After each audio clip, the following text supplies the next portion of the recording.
Welcome to Wife Cheating Story. I hope you have an enjoyable and relaxing time listening. Let's get started. Midnight was my witness, her glowing phone my accomplice. A name Nathan Reed stared back at me, taunting, breaking. I miss you. When can we sneak away again? The wife I adored was a stranger. The house, a stage of lies. She slept peacefully downstairs while my world crumbled upstairs. Anger boiled beneath my calm. This wasn't just infidelity, it was war. Quiet, calculated revenge became my purpose. Not for her, but for my son. For me. She thought I'd crumble. She didn't see the storm I was about to unleash. A little past midnight on a humid August evening, Daniel Harper sat alone at the edge of his king-sized bed, phone in hand, the faint flicker of the screen casting a cold glow across his features. His heart pounded in his ears like a dull drumbeat. Just moments before, he'd inadvertently discovered a series of text messages on his wife's phone, his wife Olivia, who was supposed to be asleep downstairs on the living room couch. She'd claimed she was too restless to sleep in their bed. He thought she was stressed because of her recent late work hours. But as he scrolled through her messages, Daniel's world cracked open. The texts were from a man named Nathan Reed. Their tone was intimate, no, more than intimate. It was explicit. Reading them felt like swallowing a mouthful of broken glass. A single line stood out among the messages. I miss you. When can we sneak away again? Daniel reread the sentence, hoping by some miracle he'd misread. But there it was, burning into his retina, proof of a months-long affair. He recognized the name. Nathan had been around for a while, some old friend of Olivia's from college, if memory served. They'd run into him once or twice in public, but never for more than a quick hello. Daniel never suspected anything sinister behind those brief encounters until now. He wanted to burst into a rage, to throw the phone across the room, to barge downstairs and confront Olivia on the spot. But he found himself curiously calm, a quiet fury settling over him. Daniel Harper had always been like that. Methodical, rational. He'd grown up in a disciplined household where loud emotions were seen as signs of weakness. Instead, he'd learned how to internalize, to keep everything reined in until he was absolutely certain of his next step. Now, at 35, he wasn't about to deviate from that ingrained nature. A single light burned in the hallway. Daniel glanced at the small digital clock on the nightstand. 12:21 a.m. He could hear the faint hum of the air conditioner straining against the summer heat. Beyond that, silence stretched through the house. Olivia was likely dozing in the living room, unaware that her phone's beeping had woken Daniel from a shallow sleep. With each text, she'd left the door to her betrayal ajar. Now, Daniel stepped right through, stoic and determined. He carefully placed the phone back on Olivia's side of the bed, face down, exactly as he'd found it. He knew it was just a matter of time before everything blew up. Inside, anger warred with heartbreak. His eyes drifted to the doorway leading to Ethan's room. Ethan, their 13-year-old son, who idolized them both. What would this do to him?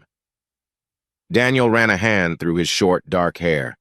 I can't stay here tonight, he thought, each heartbeat thudding in time with that resolution. But first, he needed confirmation. He was no fool. Texts could be misconstrued, although these left little room for interpretation. Still, a part of him insisted on seeing more evidence, exact times, possibly incriminating photos. Logic over emotion was his creed. Quietly, he slipped on a light jacket and tiptoed downstairs. The living room lamp glowed softly, casting Olivia's form in warm light. She was indeed asleep, a half-finished glass of water on the coffee table beside her. Her phone was nowhere to be seen, so presumably it was still upstairs. For a second, Daniel froze, studying her face. She looked peaceful, almost innocent. It turned his stomach. He forced himself to keep moving, heading to the den where he kept his personal files and a small safe. In that safe, he retrieved a file containing bank statements and old receipts. He'd started collecting them a few months ago, noticing irregularities in their finances. Charges for fancy restaurants he hadn't attended, odd hotel receipts that supposedly were girls' weekends. He'd suspected an affair but never forced the confrontation. Until now, he'd wanted to protect Ethan from any turmoil, but everything was different. He turned on the small desk lamp, flipping through the documents with trembling fingers. Each sheet was tangible proof of his wife's lies. The final puzzle piece was Nathan's identity, confirmed via those texts. His mind flooded with images of a life they'd built, the house, Ethan's soccer games, holidays around the dinner table. All of it seemed to vanish in that moment, replaced by the stark truth that Olivia had betrayed him. She's been with Nathan who knows how many times? The wave of anger threatened to erupt, yet Daniel inhaled slowly, controlling it. He locked the folder again. There would be a confrontation, but not a shouting match. He'd handle this the way he handled everything else, decisively, on his own terms. Suddenly, a soft voice made him jump. "Daniel? What are you doing?" Olivia stood in the doorway, rubbing her eyes, hair tousled. The faint lines of worry around her mouth deepened as she recognized the look on his face. He didn't speak at first, just let his gaze travel over her. She wore a worn shirt and cotton shorts, an outfit he typically found endearing. Tonight, it only reminded him how many illusions he'd carried for far too long. "Couldn't sleep," he finally said, voice cold. "Might head out for a drive." She blinked. "At this hour? What's wrong?" Her tone attempted a casual concern, but her body language screamed apprehension. Her arms clutched the hem of her shirt as though she were bracing against an impending storm. Daniel slid the desk drawer closed. "We'll talk when I get back." His voice was clipped, final. Olivia took a step closer. "Talk about what?"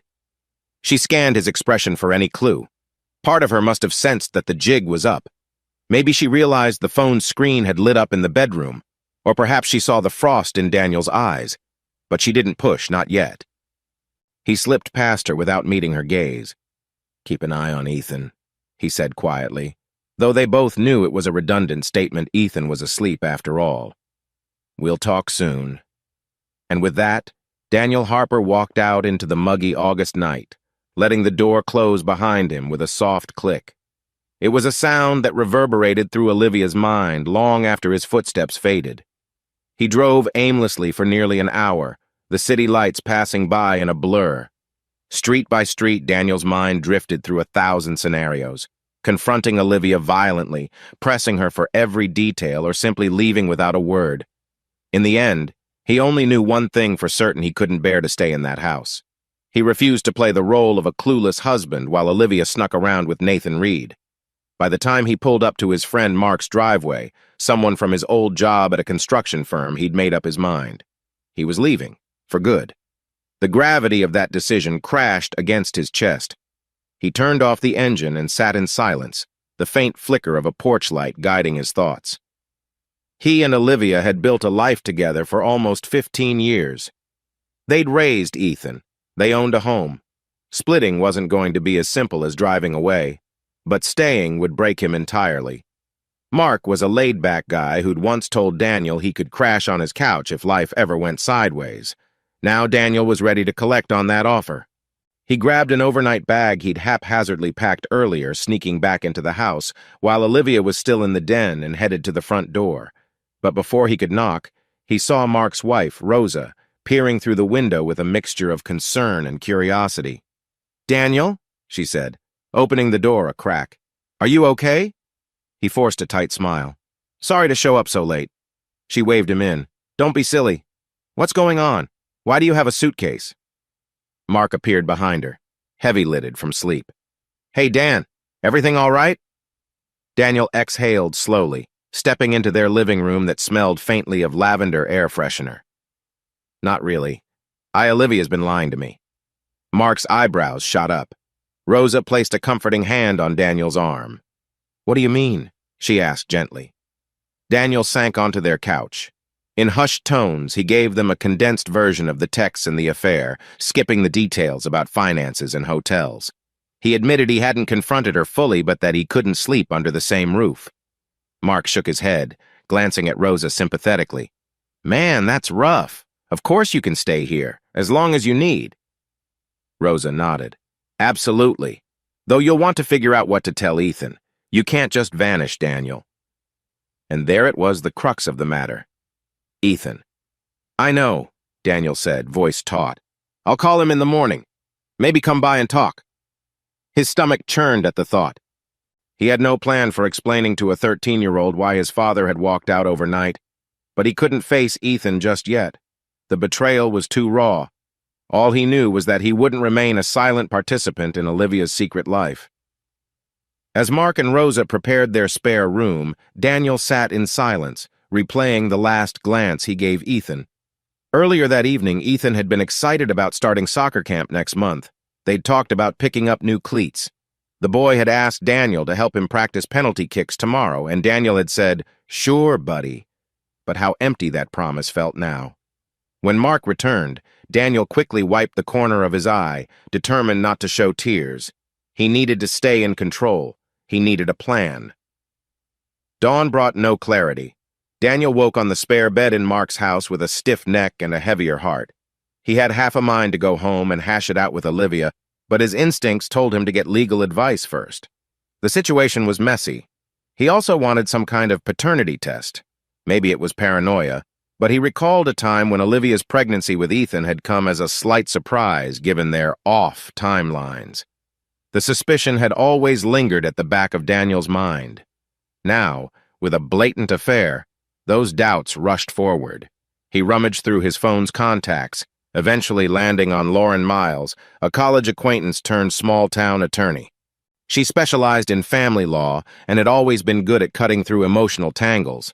Daniel typed out a text. "Need some urgent legal advice. Are you free?"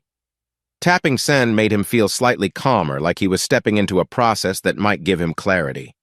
He stared out the window at the soft morning sunlight creeping over Mark's lawn, listening to a breeze rustle the bushes.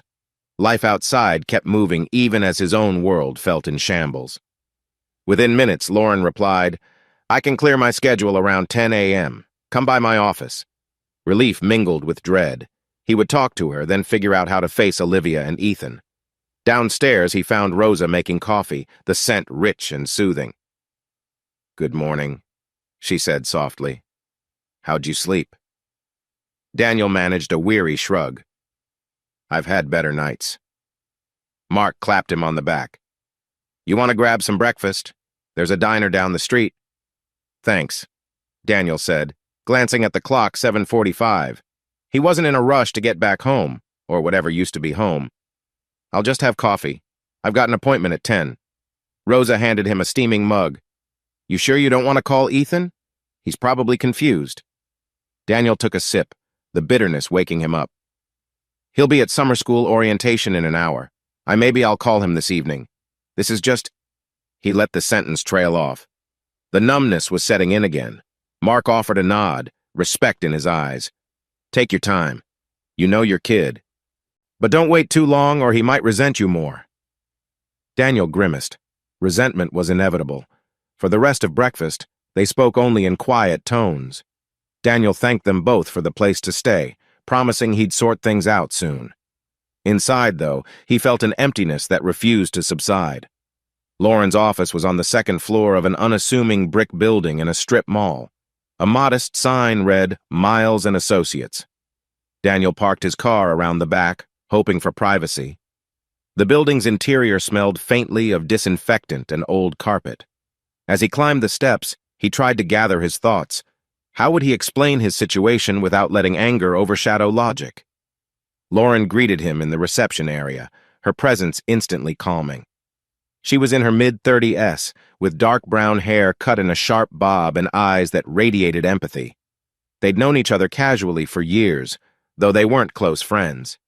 She offered him a tight smile, ushering him into a conference room. "Hey, Daniel, you look—" She paused, apparently trying to choose a delicate word. "You look like you need a break." He sank into one of the office chairs, exhaling slowly. "You have no idea." She offered a bottle of water, then took a seat across from him. "Tell me everything. Start from the beginning. Pretend I know nothing." So Daniel laid it out. The texts, Olivia's suspicious financial statements, his abrupt departure the night before.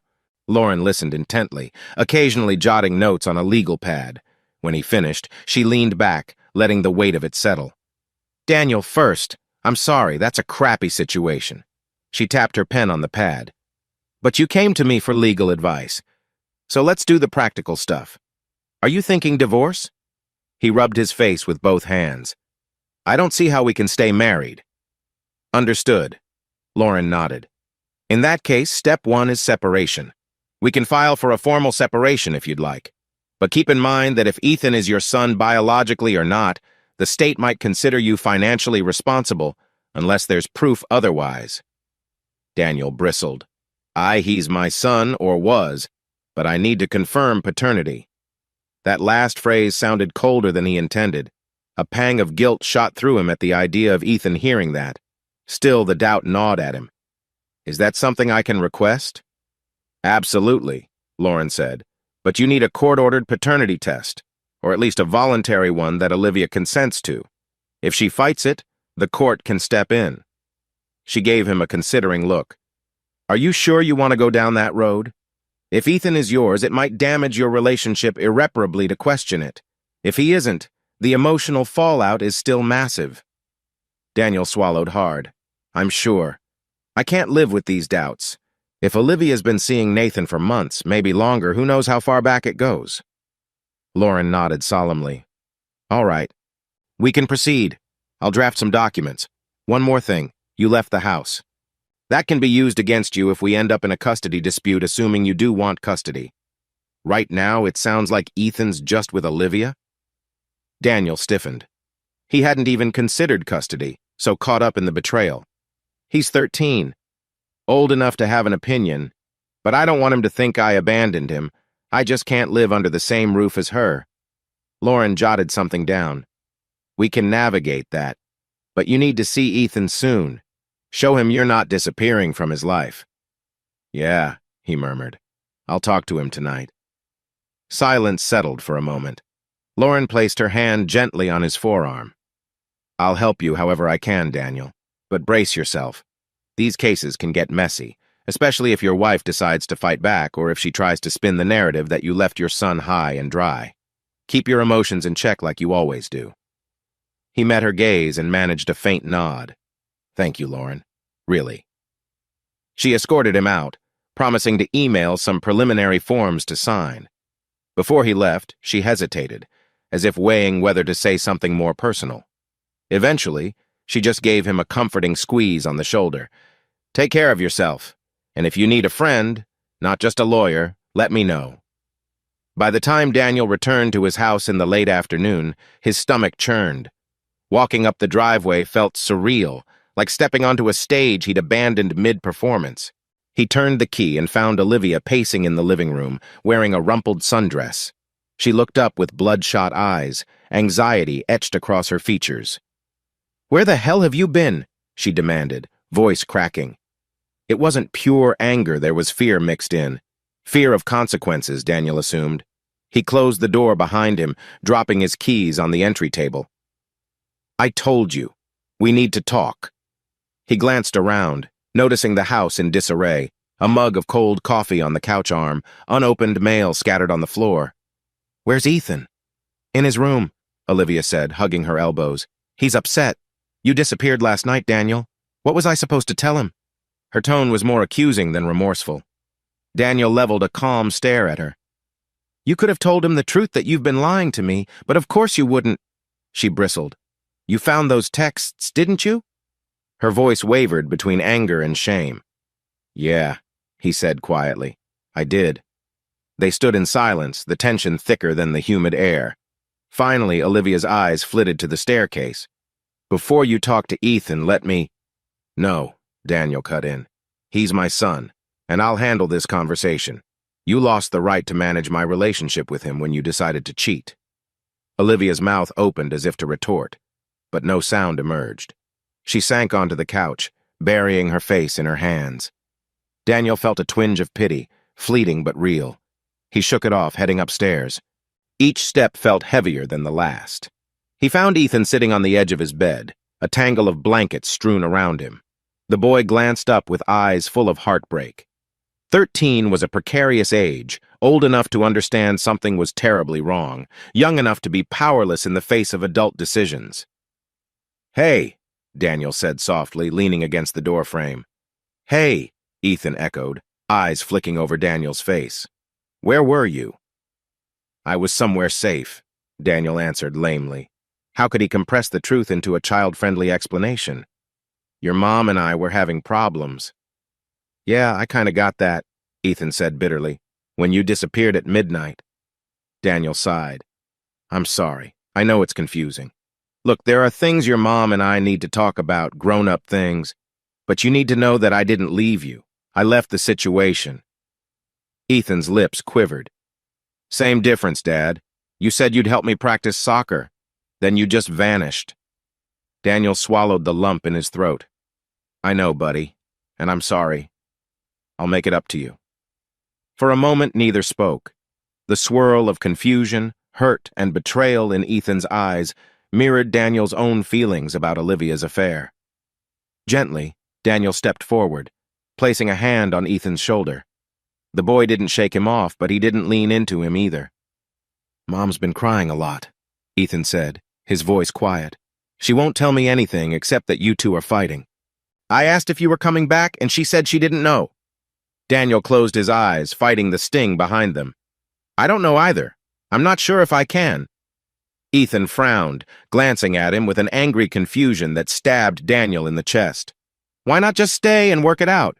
Isn't that what married people do?" "We try," Daniel admitted. "But sometimes things get broken and can't be fixed." "That's stupid," Ethan muttered, brushing Daniel's hand away. "You both are being stupid." Daniel nodded slowly. "I understand why you're upset, but please don't shut me out." He hesitated. Should I mention the affair, or would that destroy Olivia in Ethan's eyes? He decided to keep quiet for now, letting Ethan's mother be the one who admitted her wrongdoing if it came to that. "I'm here today. If you need me, we can talk more." Ethan turned his back, busying himself with a video game controller. The conversation was over. Daniel retreated downstairs. Back in the living room, Olivia had composed herself. She sat upright, arms folded. "What now?" she asked, voice brittle. Daniel studied her, the woman he once adored. "Now I'm leaving, but I need to figure out a few things first. We're done, Olivia." A flash of desperation crossed her face. "Daniel, you can't just—" "Don't," he said, slicing the air with his hand. "Don't talk about what I can or can't do. You slept with Nathan Reed. You think I'd stay after that?" Tears welled in her eyes, but her voice was defiant. "We were drifting apart. You never had time for me. It just happened." He shook his head, feeling a cold numbness settle over him. It just happened. The ultimate minimization of betrayal. "I don't have the energy for your excuses," he said. "I'll come by to see Ethan, but I'm not staying here. I'll have my lawyer contact you about the formalities." Her gaze narrowed. "A lawyer?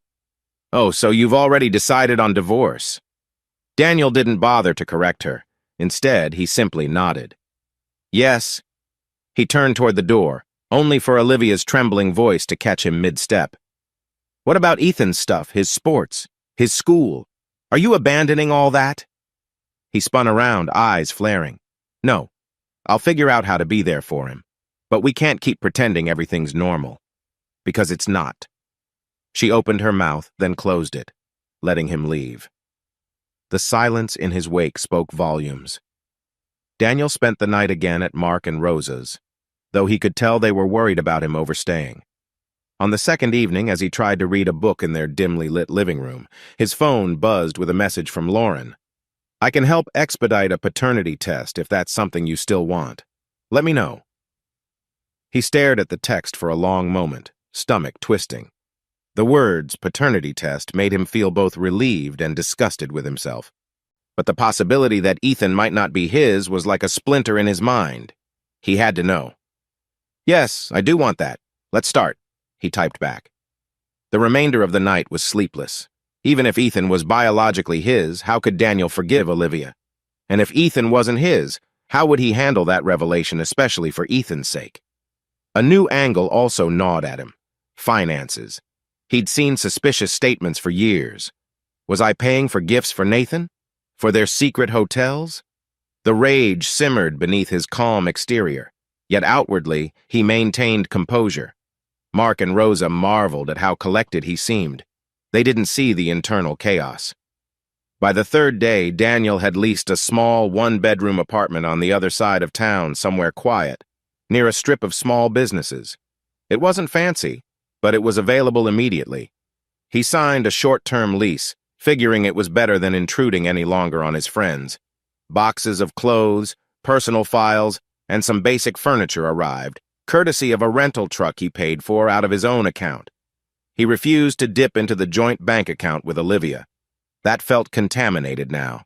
Standing in the tiny living room of his new place, Daniel exhaled. The walls were a pale cream, the carpet old but clean, the windows letting in a decent amount of sunlight.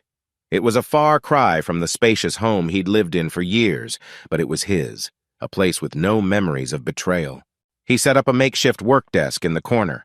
On it, he placed the folder with the suspicious receipts.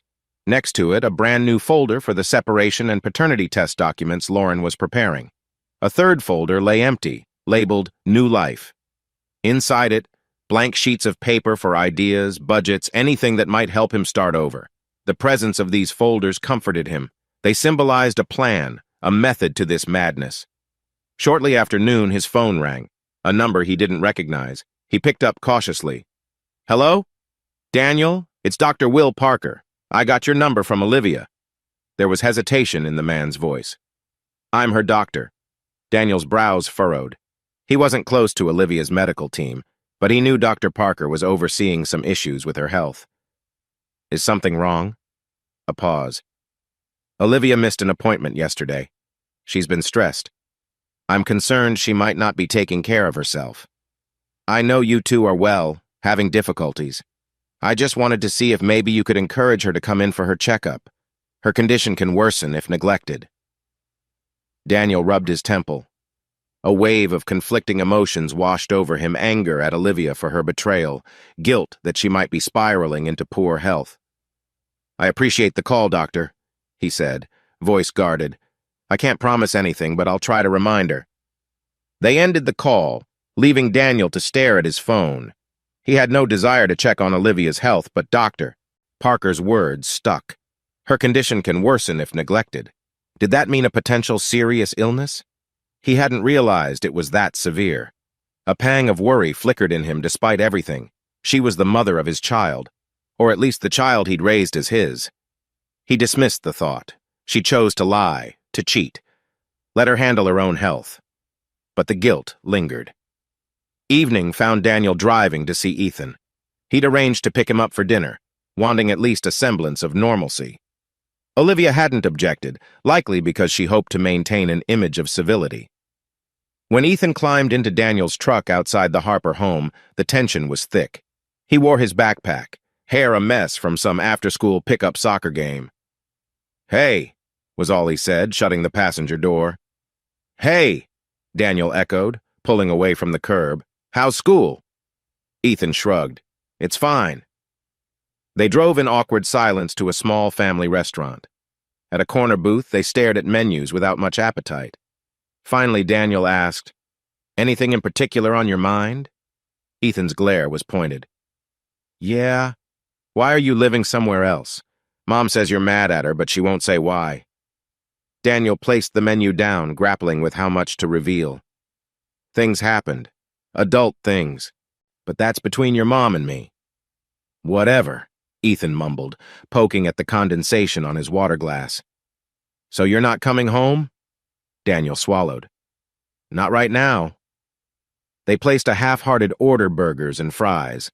The small talk was forced, centering on Ethan's new soccer coach, the upcoming school year, and the mountainous summer reading list he'd procrastinated on.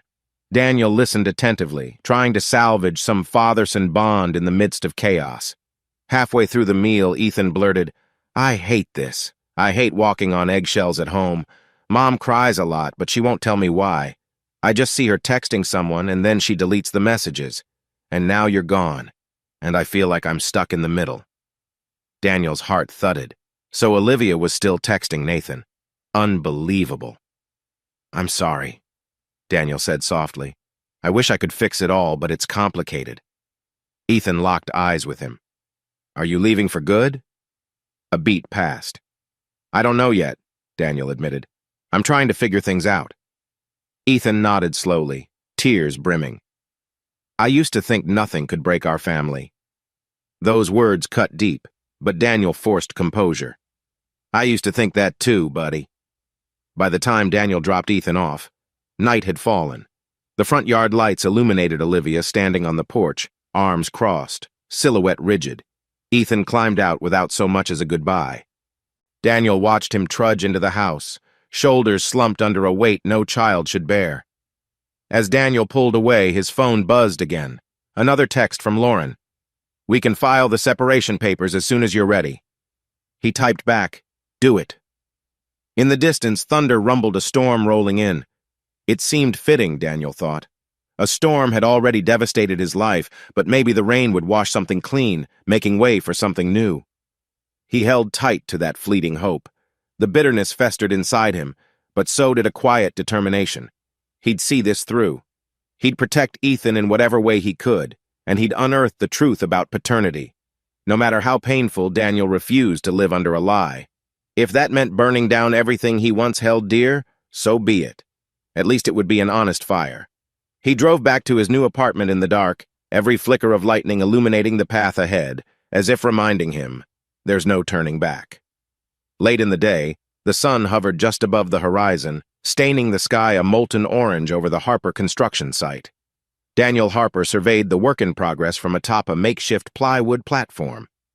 His crew had wrapped up most of the day's tasks, installing beams, clearing debris, and double-checking next week's blueprint changes. Sawdust hung in the warm air, mingling with the pungent smell of fresh lumber. Normally, Daniel found solace in these late-afternoon moments when the busy hum of men and machines quieted to a contented hush. Today, though, his mind churned with an undercurrent of tension he couldn't shake. He paced across the platform with his phone in hand. He had a text from Ben, his business partner, about tomorrow's supply delivery. Daniel tapped out a curt reply, then paused. A single beep sounded from below. When he looked down, he spotted an unexpected figure at the chain-link entrance gate, a young man in a hoodie, backpack slung over one shoulder. His posture screamed irritation. It took Daniel a long moment to recognize him as Ethan. 5 years changed a lot in a kid. Daniel's stomach twisted.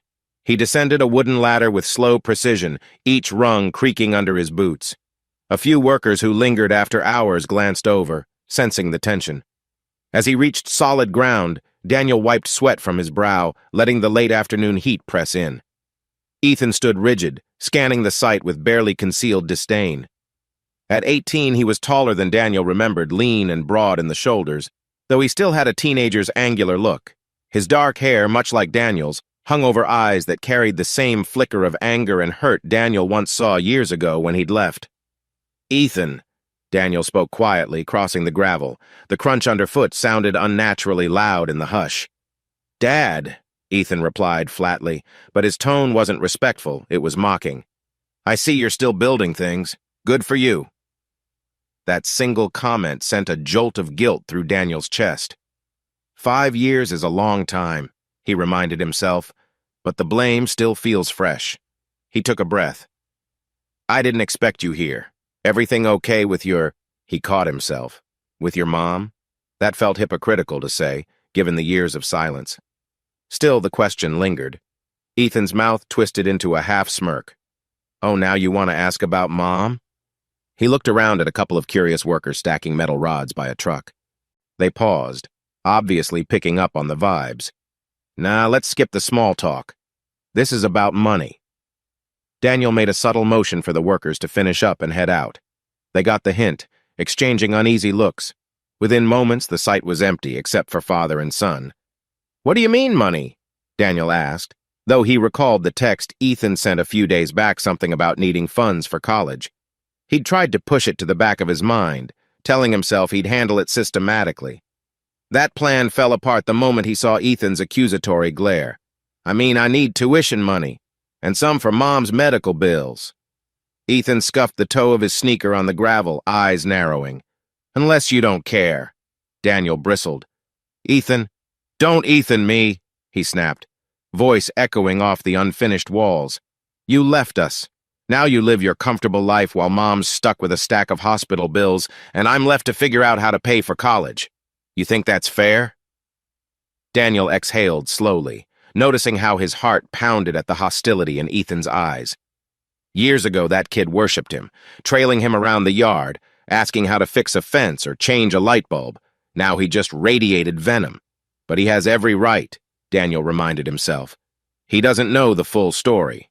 "I'm not saying it's fair," Daniel managed, keeping his voice measured. "I'm saying let's talk about it.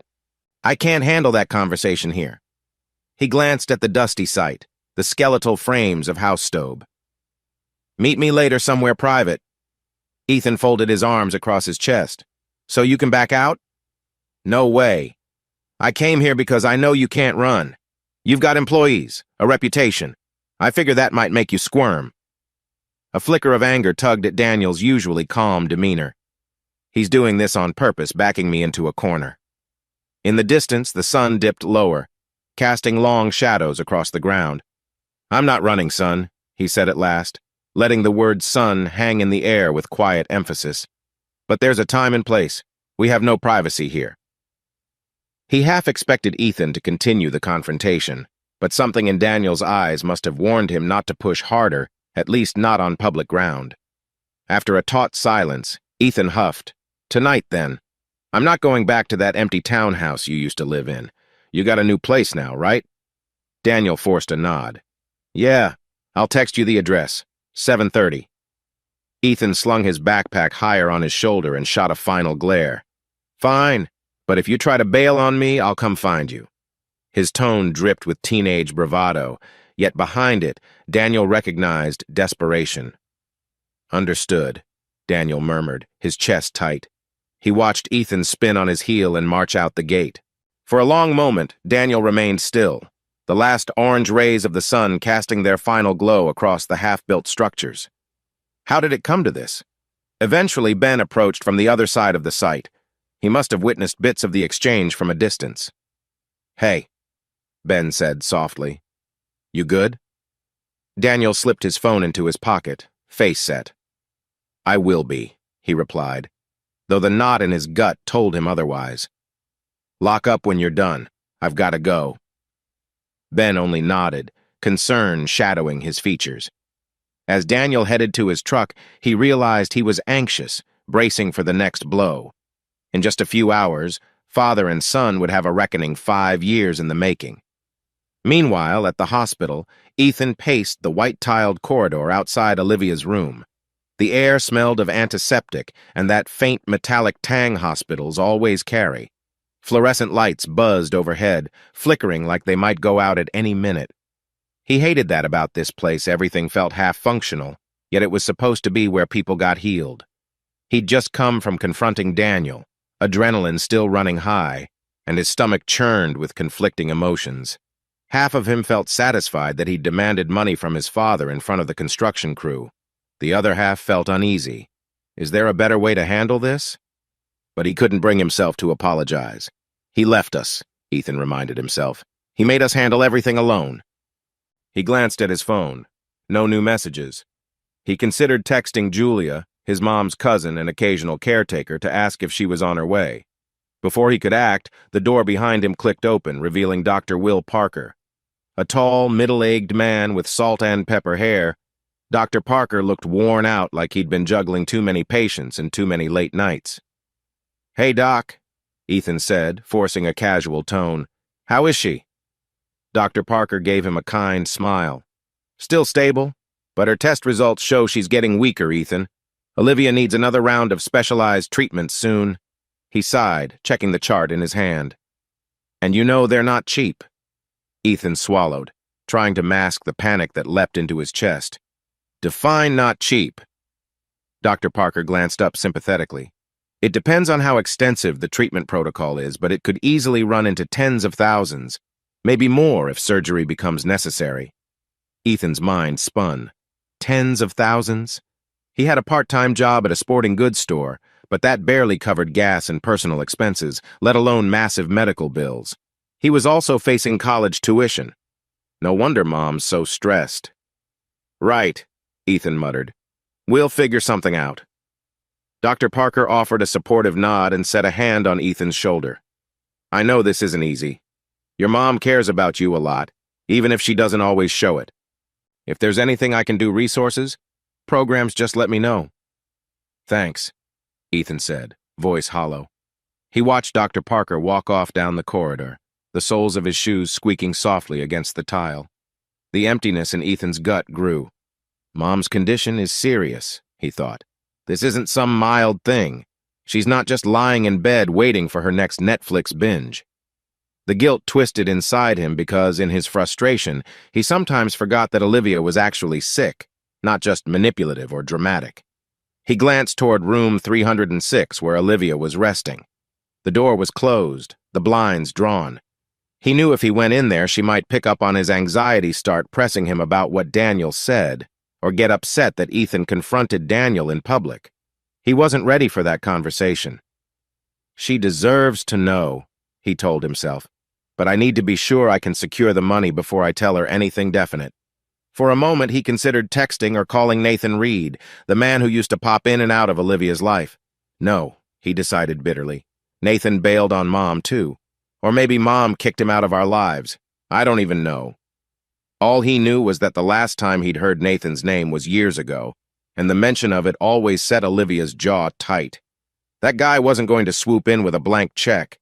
Pushing a trembling breath past his lips, Ethan clenched his phone in his hand. Daniel's my only shot. Maybe the father he'd always known was heartless enough to walk away, but maybe, just maybe, Daniel would cough up the cash out of guilt. A wave of anger rippled through him. He should, Ethan thought. He owes us. The overhead speakers crackled, announcing a shift change. Nurses with weary smiles passed by, giving Ethan the usual polite nod.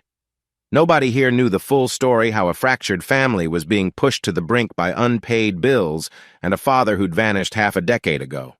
But I'll fix that, Ethan vowed. He took a last glance at Olivia's closed door and headed down the corridor, phone in hand, already planning what he'd say to Daniel that night. Ethan stepped outside the hospital into the warm twilight. The sky was fading to a deep blue, and parking lot lamps buzzed to life one by one. Leaning against a brick pillar, he texted Julia, "Mom's stable. I'm heading out. We'll talk later." He pocketed his phone without waiting for a reply. He was in no mood to rehash everything with her tonight. Instead, he pulled up the rideshare app on his phone, requesting a car. He'd sold his old beater a couple of months back to help cover some extra medical costs. That left him with bus routes, the occasional ride from friends, or these expensive ride shares. Everything costs money, he thought. College, medical bills, transportation. The frustration was like a relentless drum in his head echoing, money, money, money. He sank onto a concrete bench near the entrance, letting the hospital's automatic doors whoosh open and shut, spitting out nurses, visitors, and patients in wheelchairs. Across the pavement, a tall, gangly figure waved at him. It was Matt, a friend from high school who worked part-time in the hospital cafeteria. Matt approached with an uncertain smile. "Ethan? Dude, you all right?" Matt asked, fiddling with the straps of his backpack. "Saw you inside earlier. Didn't want to bug you?" Ethan shrugged. "I'm okay, just, dealing with life." He didn't have the energy for a big explanation. Matt gave a half smile, nodding as if he understood. "Yeah, hospital vibes are rough. Your mom, she's still—" "Yeah," Ethan confirmed. "Not great, but stable, I guess." "Sorry to hear, man. Let me know if you need help with anything." Matt paused, seeming to pick up on Ethan's restless energy. "Actually, I was about to grab a coffee before my next shift." "You need one?" Ethan considered. "Coffee might help me stay sharp." "Thanks, but I've got to meet somebody soon," he said. "Rain check?" "Sure." Matt dug out a small slip of paper from his pocket, scribbling a phone number on it with a half-broken pen. "My new cell number, I had to switch carriers." He handed it over, adding shyly, "If you want to talk." Ethan nodded, tucking the number away. "I appreciate it." A moment later, Matt disappeared back inside, leaving Ethan alone with the drifting sounds of cars pulling in and out. He felt a twinge of warmth in his chest. Small acts of kindness stood out starkly in the mess his life had become.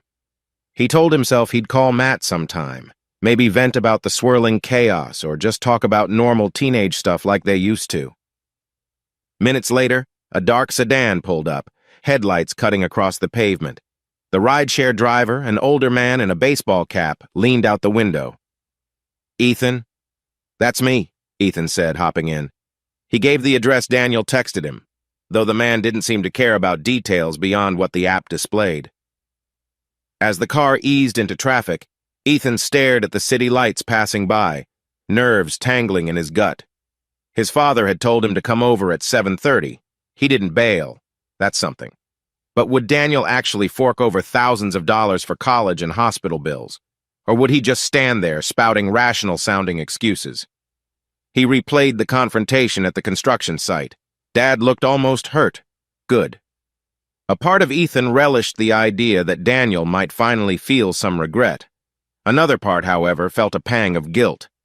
Maybe you went too far trying to humiliate him in front of employees. But he shoved the thought away. Pride wouldn't let him dwell on second-guessing. As the sedan sped along the main road, streetlights slid across Ethan's anxious face in rhythmic intervals. He clenched his phone, the driver's soft jazz barely registering in his ears. "I'm doing this for Mom," he told himself. "And for me. Because if Dad won't help, nobody else can." The real question was, how far would he push? If Daniel said no, what then? The dread lodged in his throat. He stared out at the city's neon signs and flickering billboards, mind spiraling. A memory flashed, a time when he was maybe 10 years old and Daniel had helped him build a wooden model airplane. Daniel's large hands guided Ethan's smaller ones, showing him how to align the pieces carefully. That sense of safety and pride Ethan felt he hadn't felt it since. "Why did you throw all that away, Dad?" The rideshare turned onto a quieter street lined with modest townhouses, each with a small porch light. The driver announced the arrival in a dull monotone. Ethan's heart rate kicked up again. This was the address Daniel had provided, a new place for a man who'd seemingly wiped away his old life. "Thanks," Ethan mumbled, handing over cash for the ride, money he'd rather keep, but he had no choice. He stepped out, the cool night air brushing his skin. A single porch light illuminated the walkway up to a light-colored door. He swallowed hard, marched up, and knocked. No turning back now. At the same time Ethan was riding over, Daniel sat in a booth at Quincy's Diner, across from Lauren Miles. The overhead lamps cast a soft glow on the worn vinyl seats. 2 steaming mugs of coffee rested between them. Daniel reached for his mug but didn't sip, his gaze fixed on the swirling steam. He'd invited Lauren to meet briefly before Ethan's arrival. He needed legal and emotional perspective. Lauren, dressed in a crisp blouse and gray slacks, studied Daniel with concern. "So he just showed up out of the blue?" she asked, tucking a stray strand of hair behind her ear. "Yeah," Daniel confirmed. "At the work site. Called me a coward in front of half my crew. Demanded money for college and Olivia's medical bills." A flicker of sympathy crossed Lauren's face. She'd known Daniel since they were in college, had witnessed him weather countless storms with measured calm. But this had undone that calm. "I'm sorry," she said softly. "I knew it was only a matter of time before he reached out, but that doesn't make it easier." Daniel nodded, letting the tension weigh down his shoulders. "I told him I'd meet him tonight. He's probably on his way." "Good. Talking face-to-face is better than letting him stew." "But Daniel—" Lauren hesitated, setting her mug down gently. "Are you sure about bringing up the paternity test anytime soon?" He took a shallow breath. "I don't plan to. Not yet, anyway. This conversation's just about hearing him out, seeing if there's any rational middle ground." "Rational middle ground," she repeated, voice tinged with doubt. "Ethan's angry. He's been told who knows what by Olivia. He might lash out." Daniel let out a mirthless chuckle. "He already did. I can't blame him. He doesn't know." The words got stuck in his throat. He'd never fully told Lauren how deeply the suspicion ran, that Ethan might not be his son at all. She knew about the affair, the questionable timelines, the partial DNA test he'd quietly obtained. But how could Ethan handle that? Or how could Daniel tell him everything without it feeling like a manipulation? Lauren reached across the table, placing her hand over Daniel's. Her voice softened to a near whisper, the hum of the diner's overhead fan blending with the faint clatter of dishes. "You raised Ethan for 13 years, she said. "He's always known you as Dad. Whether or not you share DNA, that bond is there even if he's too mad to admit it." Daniel swallowed, forcing himself to meet her gaze. "I want to help him, Lauren. But I also can't let Olivia trap me again. She's got this sickness may be real. Maybe it's being dramatized, I don't know. Every angle feels like a setup." Lauren gave his hand a squeeze before letting go. "You're guarded. That's understandable given how much she hurt you. But watch that. It doesn't make you cruel. You're the father figure Ethan knows he's desperate, or he wouldn't have shown up like that." He nodded, a lump forming in his throat. Am I prepared to be fatherly again? They sat in silence for a moment, sipping lukewarm coffee. Then Lauren cleared her throat, pulling out a folded note from her purse. "By the way, I wrote down some details about medical debt consolidation and scholarships for Ethan if you want to share them with him. I know it's not a silver bullet, but it might help show you're willing to guide him." Daniel accepted the paper. Handwriting lines read, "State medical aid info, college grants, and emergency hardship funds." It was thorough, typical of Lauren's methodical approach. He offered a faint smile of gratitude. "You're always prepared." "It's what I do," she said lightly, though concern lingered in her eyes. The diner's door jingled as a family entered, a mother and father wrangling two giggling toddlers. Daniel's gaze followed them briefly, imagining a time long past when he, Olivia, and a 5-year-old Ethan might have done the same. But that family memory felt like it belonged to someone else now. He glanced at his watch, 7 o'clock. "I've got half an hour before Ethan shows up." Lauren gave him a small nod. "You gonna be okay?" "I have no idea," he admitted, draining the last of his coffee. "But I'll give it my best shot." They slid out of the booth, leaving a tip for the waitress. Outside, the sky had faded to a muted indigo, streetlights buzzing overhead. Lauren walked him to his truck, her presence steady and reassuring. "Call me after," she said, voice gentle. "I'll be up late finalizing some papers." Daniel managed a half-smile. "Thanks, Lauren. You're a good friend." She opened her mouth as though to say something more, some tender reassurance or confession, maybe. But she closed it again, seeming to decide better of it. Instead, she just nodded and stepped back. Daniel turned the key in the ignition, rolled down the window, and gave her a brief wave before pulling away. He noticed the reflection of her silhouette in the rearview mirror, standing in the diner's neon glow. A lifeline I might need soon, he thought. With that, he drove off into the deepening night, a swirl of dread and hope churning in his gut. In minutes, he'd be face to face with Ethan in a confrontation that would shape whatever future they had left. Daniel Harper sat in the dim glow of a single lamp in his cramped living room, the clock on the wall ticking off the seconds. It was late long past midnight and the hush outside felt suffocating. He hadn't intended to stay up this late. After his strained meeting with Ethan earlier in the week, he'd tried to occupy his thoughts with paperwork, inventory receipts from his construction business, anything to keep his mind from wandering. But eventually, the hours grew quiet. That was when the memories crept in. A soft sigh escaped his lips as he clicked off the small desk lamp, plunging the room into partial shadows. He glanced toward a half-open cabinet where a folder lay hidden the folder, the one containing proof that Ethan might not be his biological son. Even if he refused to look at it right now, it was always on his mind. Tonight, though, a different recollection took hold. How exactly he first suspected Olivia's affair. It started so subtly, he almost missed it. A couple of suspicious phone calls, Olivia's hushed voice behind the locked bathroom door. The memory played out like a short film in his mind. Flashback, 1 year before Daniel left. The house was quiet in the late evening. Olivia had claimed a headache and retreated to the master bathroom to take a bath. Daniel, finishing up some emails on his laptop in the living room, heard a muffled ring from upstairs. Olivia's phone, presumably. She didn't answer right away, unusual, since she rarely missed calls from her friends. Eventually, he picked up her phone from the bedroom dresser to bring it to her, noticing the caller ID read, N. Reed. Daniel paused. N. Reed? The name tickled a faint memory someone Olivia had mentioned from college. He was about to hand the phone to her when it stopped ringing. A text appeared on the screen. "Call me ASAP, Miss You." Confusion pricked at Daniel's mind, but he shrugged it off. People abbreviate everything these days, right? He tapped the phone to mark the text as unseen and left it by the sink for Olivia. When she came out of the bathroom half an hour later, he casually asked, "Someone named N. Reed called.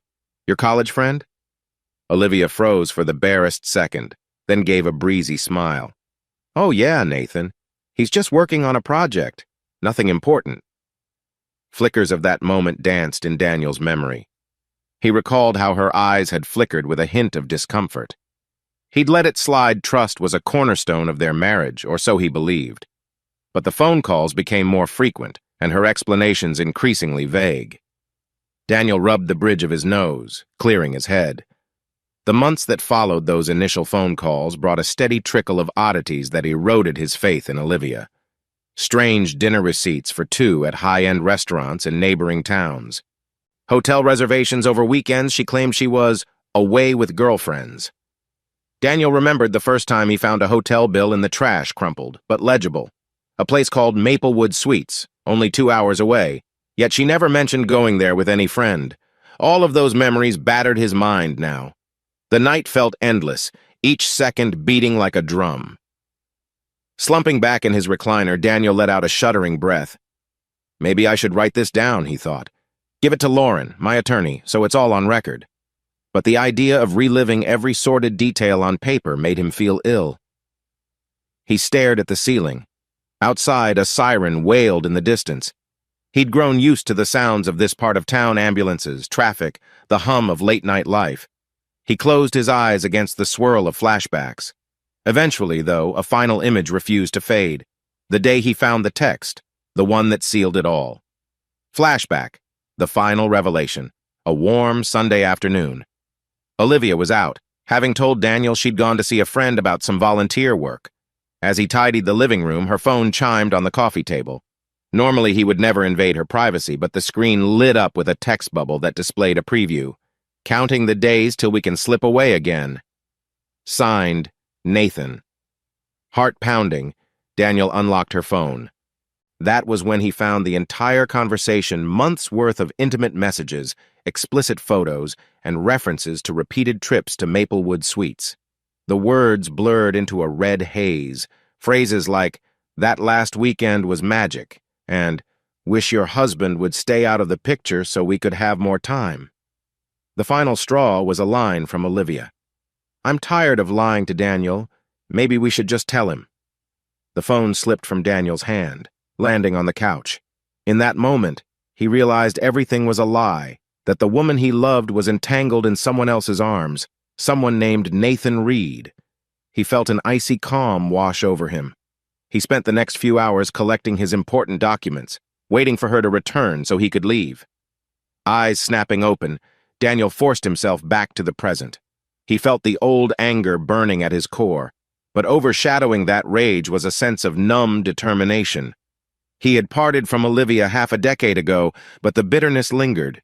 And now, with Ethan demanding financial support, the old wounds had reopened. How could she do this to us? He wondered for the 1,000th time. Pushing himself upright, he resolved to get at least a few hours of rest. Tomorrow, he would do the unthinkable visit Olivia in the hospital, for the first time since the day he walked out. Maybe he should dread seeing her again, but a part of him was strangely calm about it. He needed answers about her condition, needed to see for himself if she really was as ill as Ethan claimed. Or is this another manipulation? The question echoed in his mind as he finally drifted into a restless sleep. Morning light found Daniel at the local coffee shop, bleary-eyed but functional. He sipped a black coffee, scanning emails on his phone. Ben, his foreman, had left an urgent message about a warehouse supply issue. Daniel typed back a quick response, promising to stop by the construction site after lunch. But first, there was the matter of Olivia's hospital visit. He tapped his foot against the tiled floor, nerves jangling. He hadn't been in the same room with Olivia for years by choice. In that time, he'd grown his business, focused on forging a life away from her betrayal. But now Ethan was back. dropping the weight of her medical bills on Daniel's doorstep. "I'll handle it like any other problem." Logically, Daniel told himself. He glanced at the clock and drained the last of his coffee. No more stalling time to go. He walked out into the crisp morning air, slid into his truck, and punched the hospital's address into the GPS. It was only 15 minutes away, but the journey felt endless. Traffic was mercifully light. Soon, the tall silhouette of the hospital building loomed ahead, a stark, gray structure with tinted windows reflecting the pale sky. Daniel pulled into the visitor's lot, heart hammering. He remembered the last time he was here, Ethan's sports injury in junior high. He and Olivia had laughed about the boy's boundless energy, wishing he'd be more careful. Back when we pretended to be a team, Daniel thought sourly.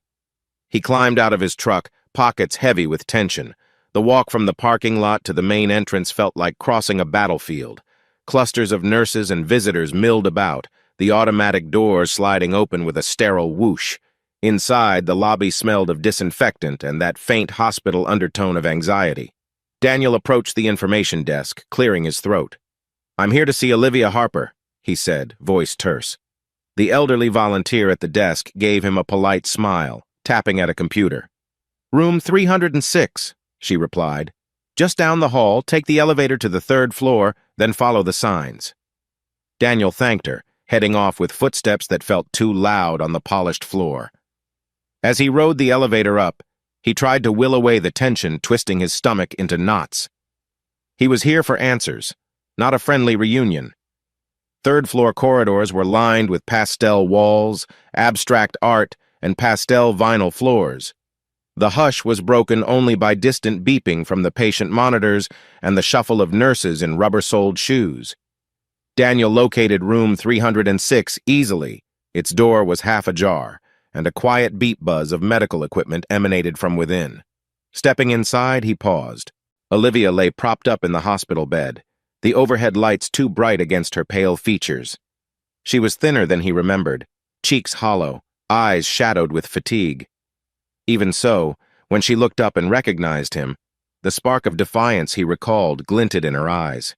"Daniel," she said, voice hoarse yet charged. "You actually showed." He forced himself to stand tall, hands in his pockets. "I heard you were ill," he replied quietly. "Wanted to see if the rumors were true." She gave a short, bitter laugh. "Rumors, right. And who fed you those, Ethan?" Daniel shrugged. "He's worried about you." Olivia's lips pressed into a tight line. She seemed about to retort, but paused to adjust the blanket over her lap, revealing an IV drip attached to her arm. Daniel noted the monitors next to the bed. Her heart rate line spiked erratically. He suppressed a twinge of pity, reminding himself of the betrayal that brought them here. "Why are you really here?" Olivia finally asked. "Did you think I was lying about being sick? Figured you'd come scope it out?" In typical Olivia fashion, she steered the conversation to guilt, but Daniel refused to flinch. "I'm here to decide what's next for all of us," he said, echoing the calm tone he'd planned. "If you're genuinely in need, I'll consider helping. But this isn't a free pass." She bristled, color rising in her cheeks. "Helping?" she repeated, voice tight. "You walked out on us 5 years ago, Daniel.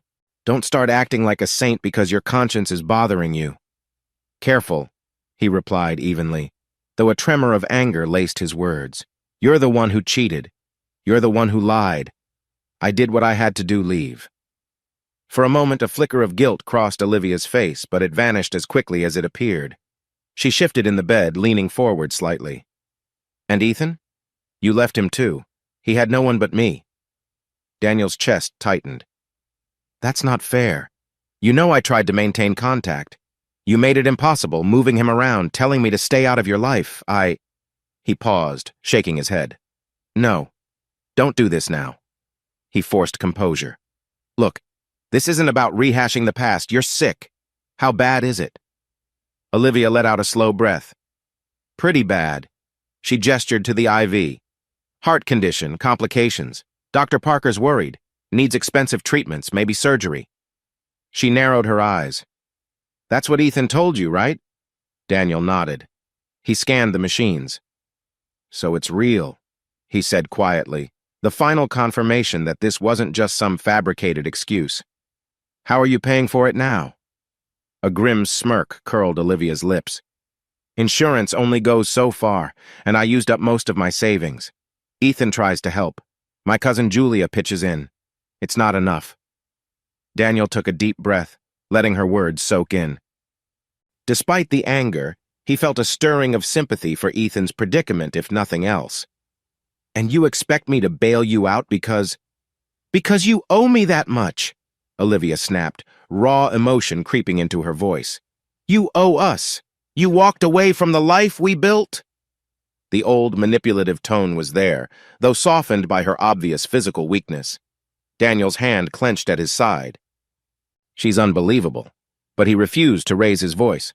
I owe you nothing, he said, ice in his words. But Ethan, he's a different story. She looked away, swallowing. Yeah, well, that's your problem. Silence hovered. The hiss of her oxygen line provided a strange background hum. Daniel studied her pale face. This woman almost destroyed me. Now she was paying for it in some cosmic twist. He stepped back, letting that realization settle. I just needed to see how bad it was, physically. I'll figure out my next move. I won't promise to fix your life. Her eyebrows arched, but she gave a weary nod. Typical Daniel. Always calculating. She coughed, pressing a hand to her chest. In that moment, she looked fragile. But let me guess you're going to tie any help to 1,000 conditions, right? Possibly, he allowed. Don't expect a blank check. He reached for the doorknob. I'll see if there's a logical way to handle your bills, but I'm not stepping back into marriage if that's what you're hinting. She let out a bitter laugh that dissolved into a painful cough. Marriage, she croaked. With you? I'm past that. I know it's over. A strange pang of finality hit Daniel's chest, but he pushed it aside. Good, he said, voice flat. We're on the same page then. He didn't linger for a goodbye. He stepped out, letting the door close softly behind him. Out in the corridor, he inhaled deeply. The tension that built in his chest felt suffocating, so he strode toward the elevator. Each step away from Olivia's room felt like peeling off layers of old trauma. She's sick, but she's still the same manipulative person. He jabbed the elevator button, mind churning. Don't let pity cloud your logic.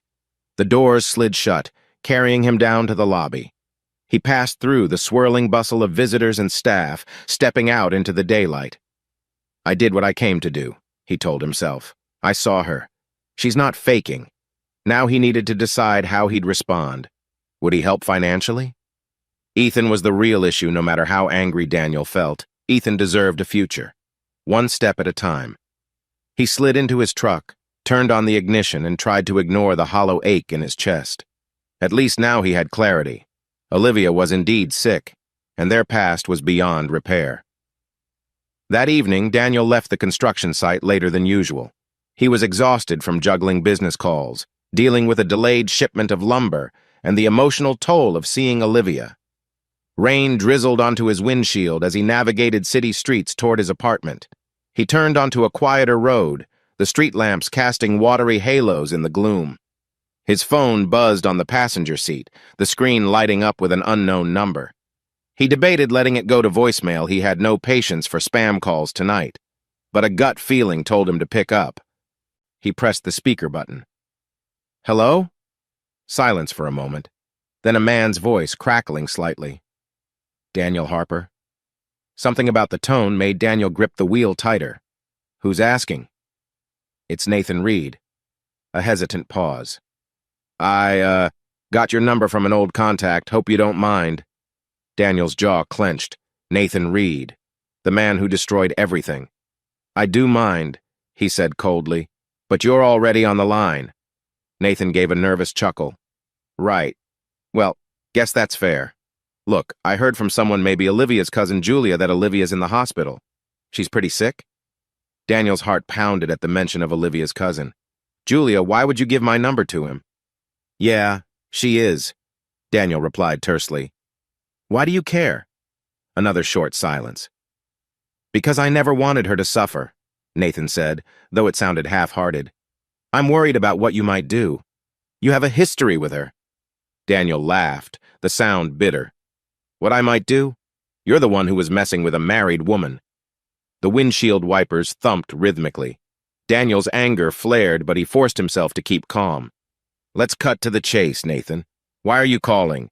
Feeling guilty all of a sudden? Nathan exhaled. Maybe I am. It's been years, and I moved away for a reason.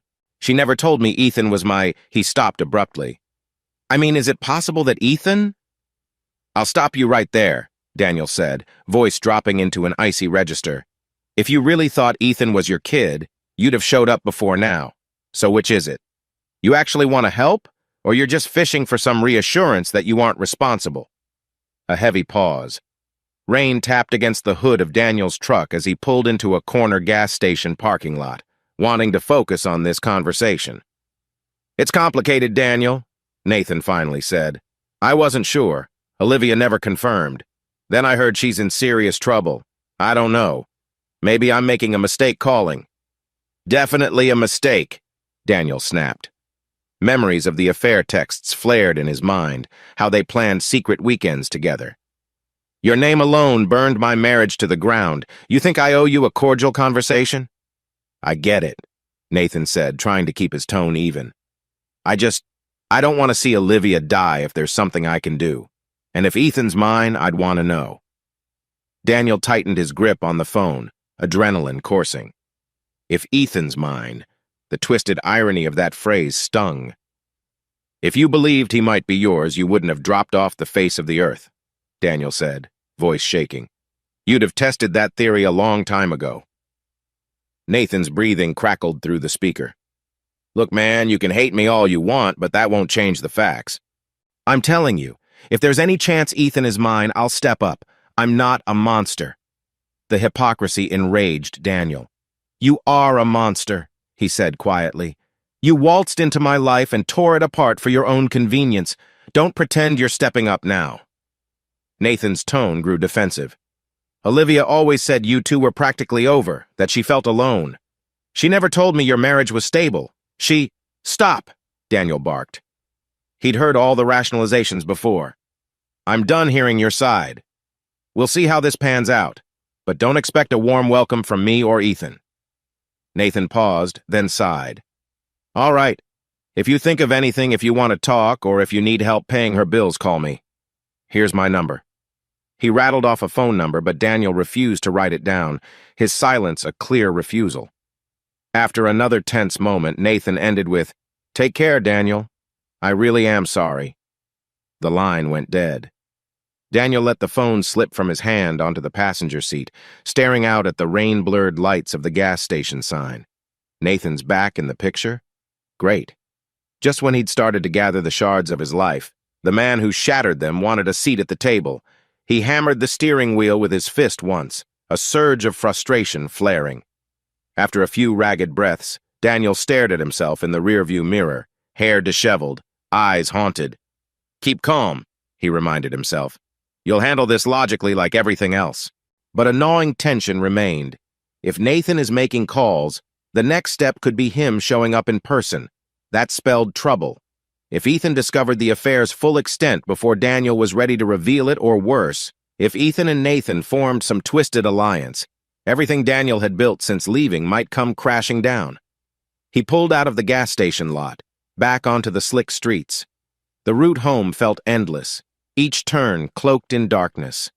The headlights splashed across puddles as he replayed the conversation in his mind, searching for any hidden meaning.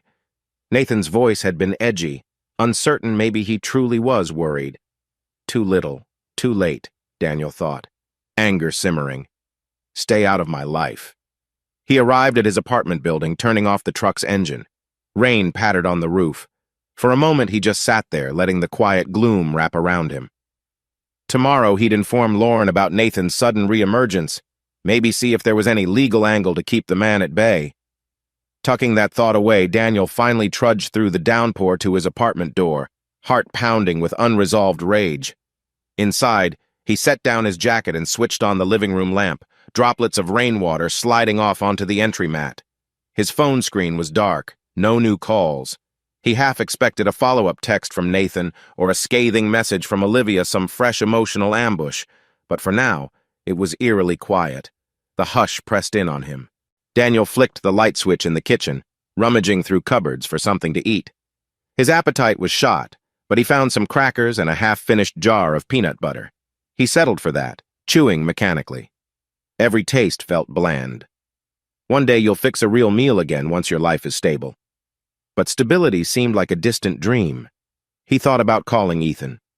Should I warn him Nathan might appear? But Daniel couldn't risk fanning Ethan's anger again. That conversation about paternity had to happen on Daniel's terms, not Nathan's. The memory of the paternity test still locked away, twisted in his gut.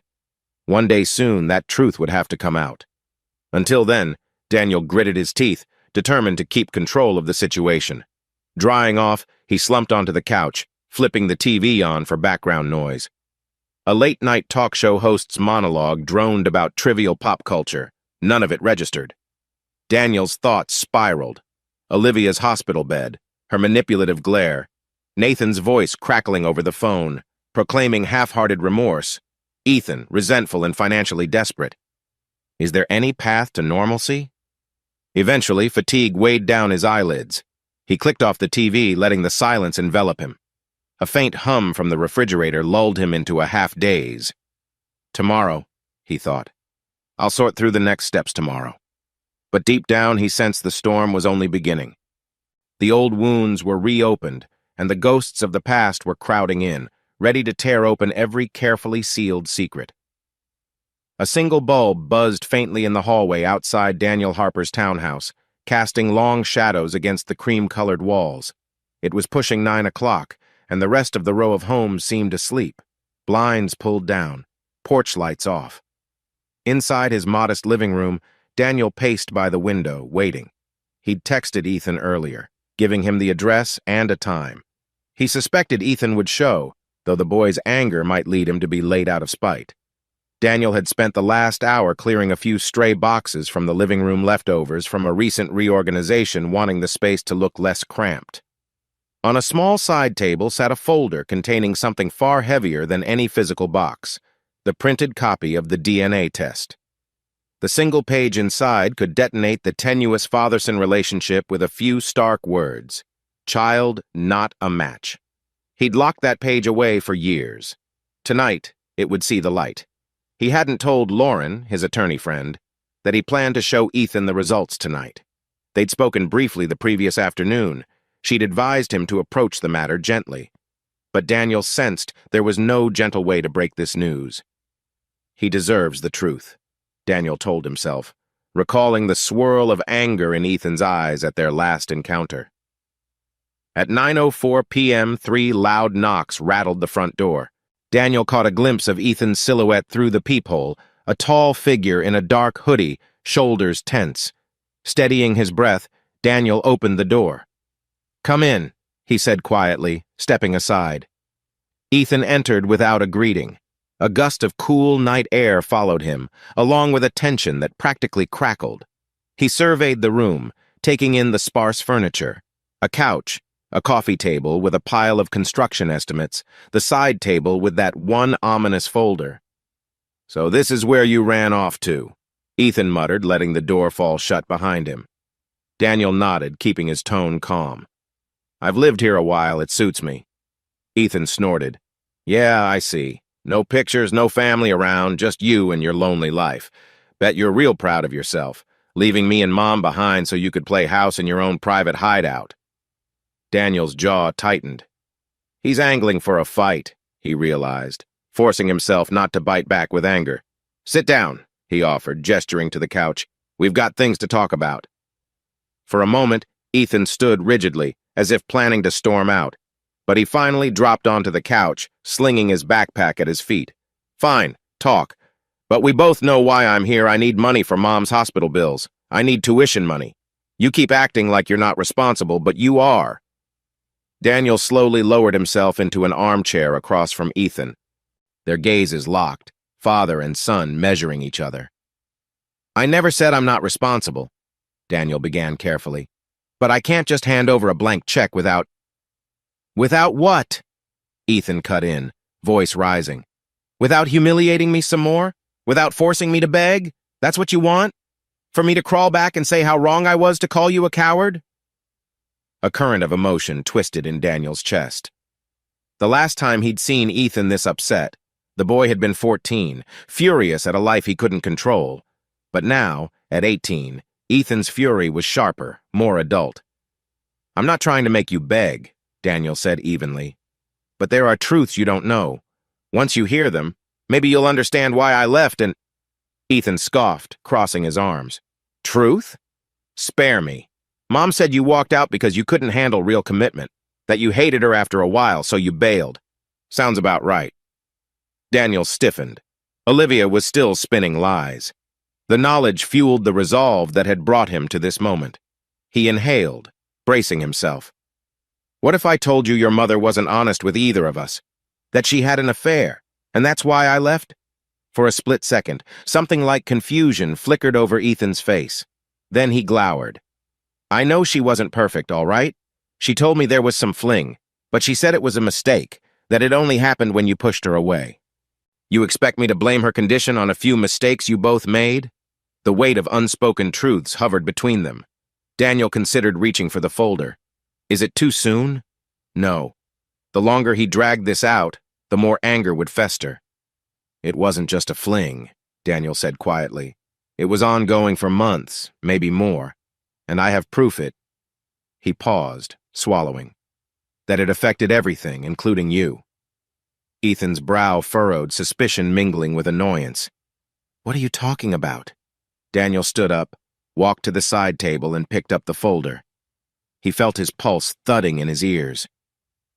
Turning back, he saw Ethan's eyes flick to that folder, a spark of trepidation sliding over his features. He senses something big is in there, Daniel realized. He eased back into the armchair, setting the folder on his lap. I've never shown this to you or your mother, Daniel said, keeping his voice low. I discovered it after I left. Got a lab to test it. I needed to know the truth about paternity. Silence. Ethan's eyes darted from Daniel's face to the folder. You're messing with me, he muttered, though he sounded less sure. Do you remember how close in age you were to me and your mom's wedding date? Daniel asked, trying to approach gently. You were born just shy of 8 months after our wedding. The timeline was always tight, but I assumed you'd arrived early. Then I found out your mom had been seeing someone else, Nathan Reed, for at least that same period. Ethan's expression hardened. Nathan Reed? That name's come up before. Mom said he was some scumbag who left town. He hesitated, a flicker of uncertainty crossing his face. What does that have to do with me? Daniel felt a pang of regret, but he pressed on. I didn't want to believe it, but there were too many coincidences. So, a while back, I took samples, yours and mine, some leftover from an old medical test you had as a kid. I had it analyzed. Samples?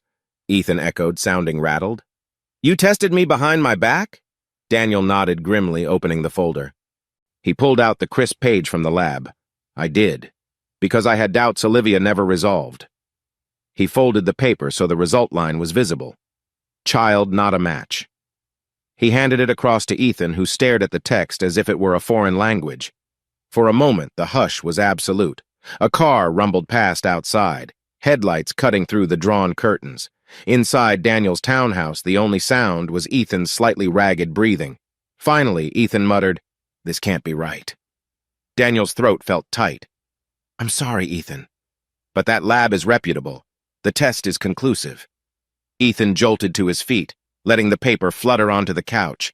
His eyes brimmed with a cocktail of rage, confusion, and hurt. So you're saying you're not my dad? And you just let me believe this all my life? His voice cracked on the last word. Daniel rose slowly, hands half raised in a gesture of calm. I was your dad for 13 years, I was. I didn't know until after I left, and even then I didn't want to accept it. I tried to confirm it quietly, but... So that's why you left us, Ethan interrupted, voice trembling with the realization. Because I'm not your son. Daniel shook his head. No, I left because your mother betrayed me. The paternity question just sealed my decision not to come back. He locked eyes with Ethan. But I never intended to hurt you. You need to know that. Ethan let out a short, bitter laugh. Oh, sure. Thanks for the courtesy. He grabbed the paper again, scanning it as though it might change. When it didn't, he dashed it onto the floor. This is fake. Mom said you'd do anything to dodge responsibility. You probably printed this yourself. Let me guess you're gonna say I owe you nothing now. His voice dripped venom. Daniel held his ground, though the pain in his chest was almost unbearable. It's not fake, he said, and I'm not telling you I owe you nothing. I still want to help you, if you'll accept it, but I can't keep pretending we're something we're not. Ethan lunged toward him, fists curled in tension. For a second, Daniel thought he might actually throw a punch, but Ethan instead slammed his hand onto the side table, rattling a small lamp. You are such a jerk, he hissed, tears threatening at the corners of his eyes. I spent 5 years hating you for leaving, and now you're telling me you're not even my dad? Daniel's voice shook. I'm sorry.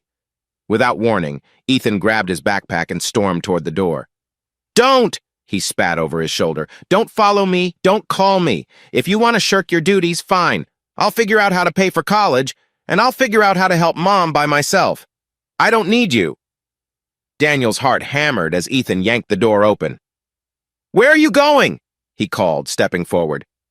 Somewhere you're not, Ethan snapped, and then he was gone, slamming the door so hard the frame rattled. Daniel stood in the sudden silence, breath coming in shaky bursts. On the couch lay the crumpled test results, his hand instinctively curled into a fist at his side, anger at Olivia, at Nathan, at the entire brutal situation.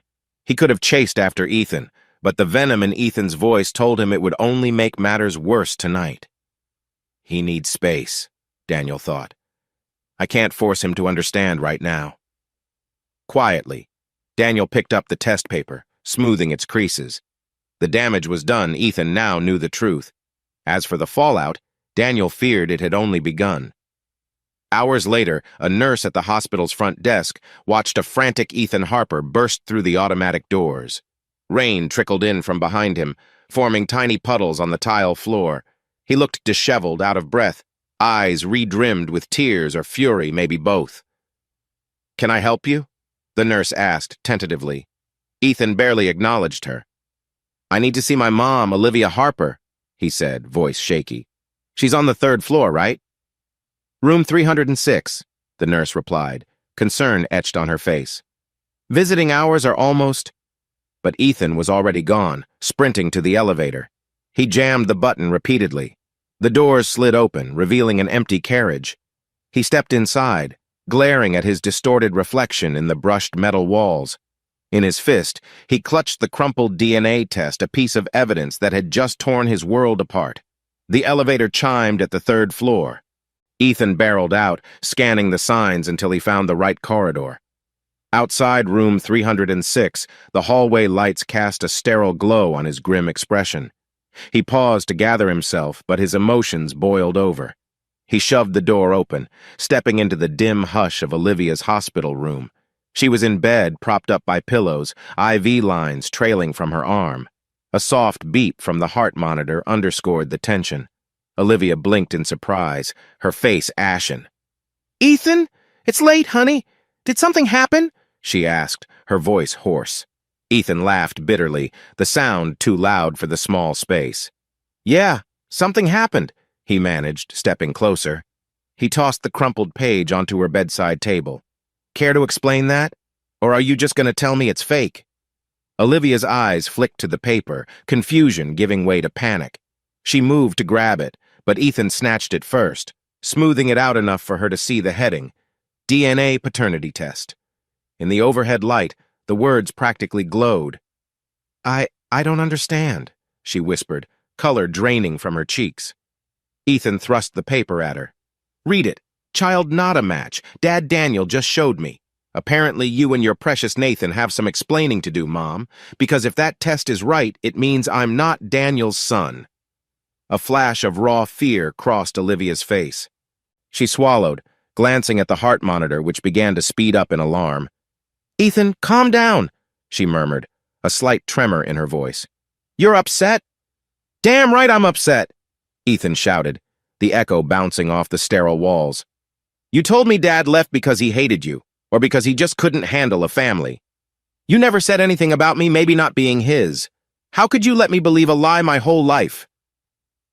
Olivia sank back against the pillows, eyes darting around as if looking for an escape.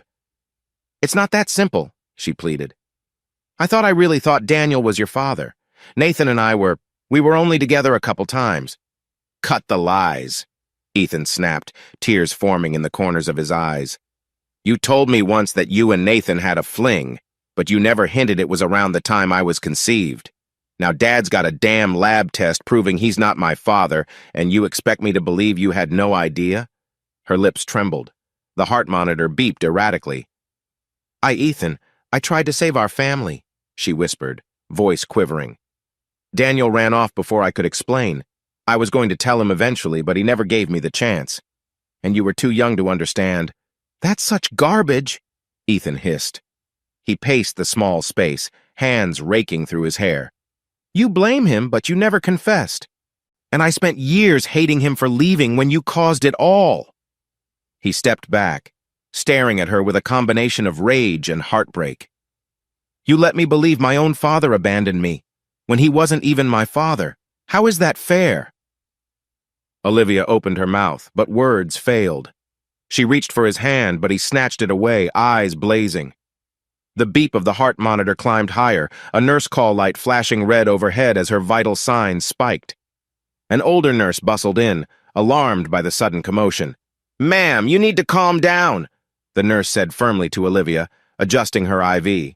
Sir, I'm going to have to ask you. It's fine, Olivia gasped, tears streaking her pale cheeks.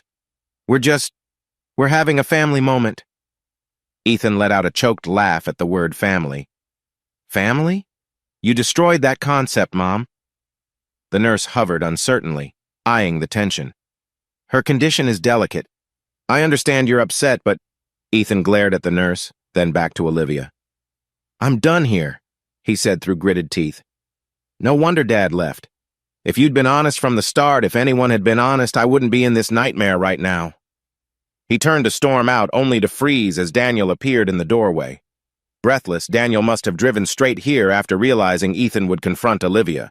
His gaze darted from Ethan to Olivia's tear-streaked face. Ethan, he said, voice low, let's step outside. For a long, electrified moment, Ethan stared at Daniel with raw hatred, then yanked the door open and brushed past him. Daniel stepped in briefly, meeting Olivia's eyes. She looked equal parts fearful and defiant. The nurse hovered, watchful. You told him? Olivia whispered, voice cracking. Daniel nodded. He needed to know.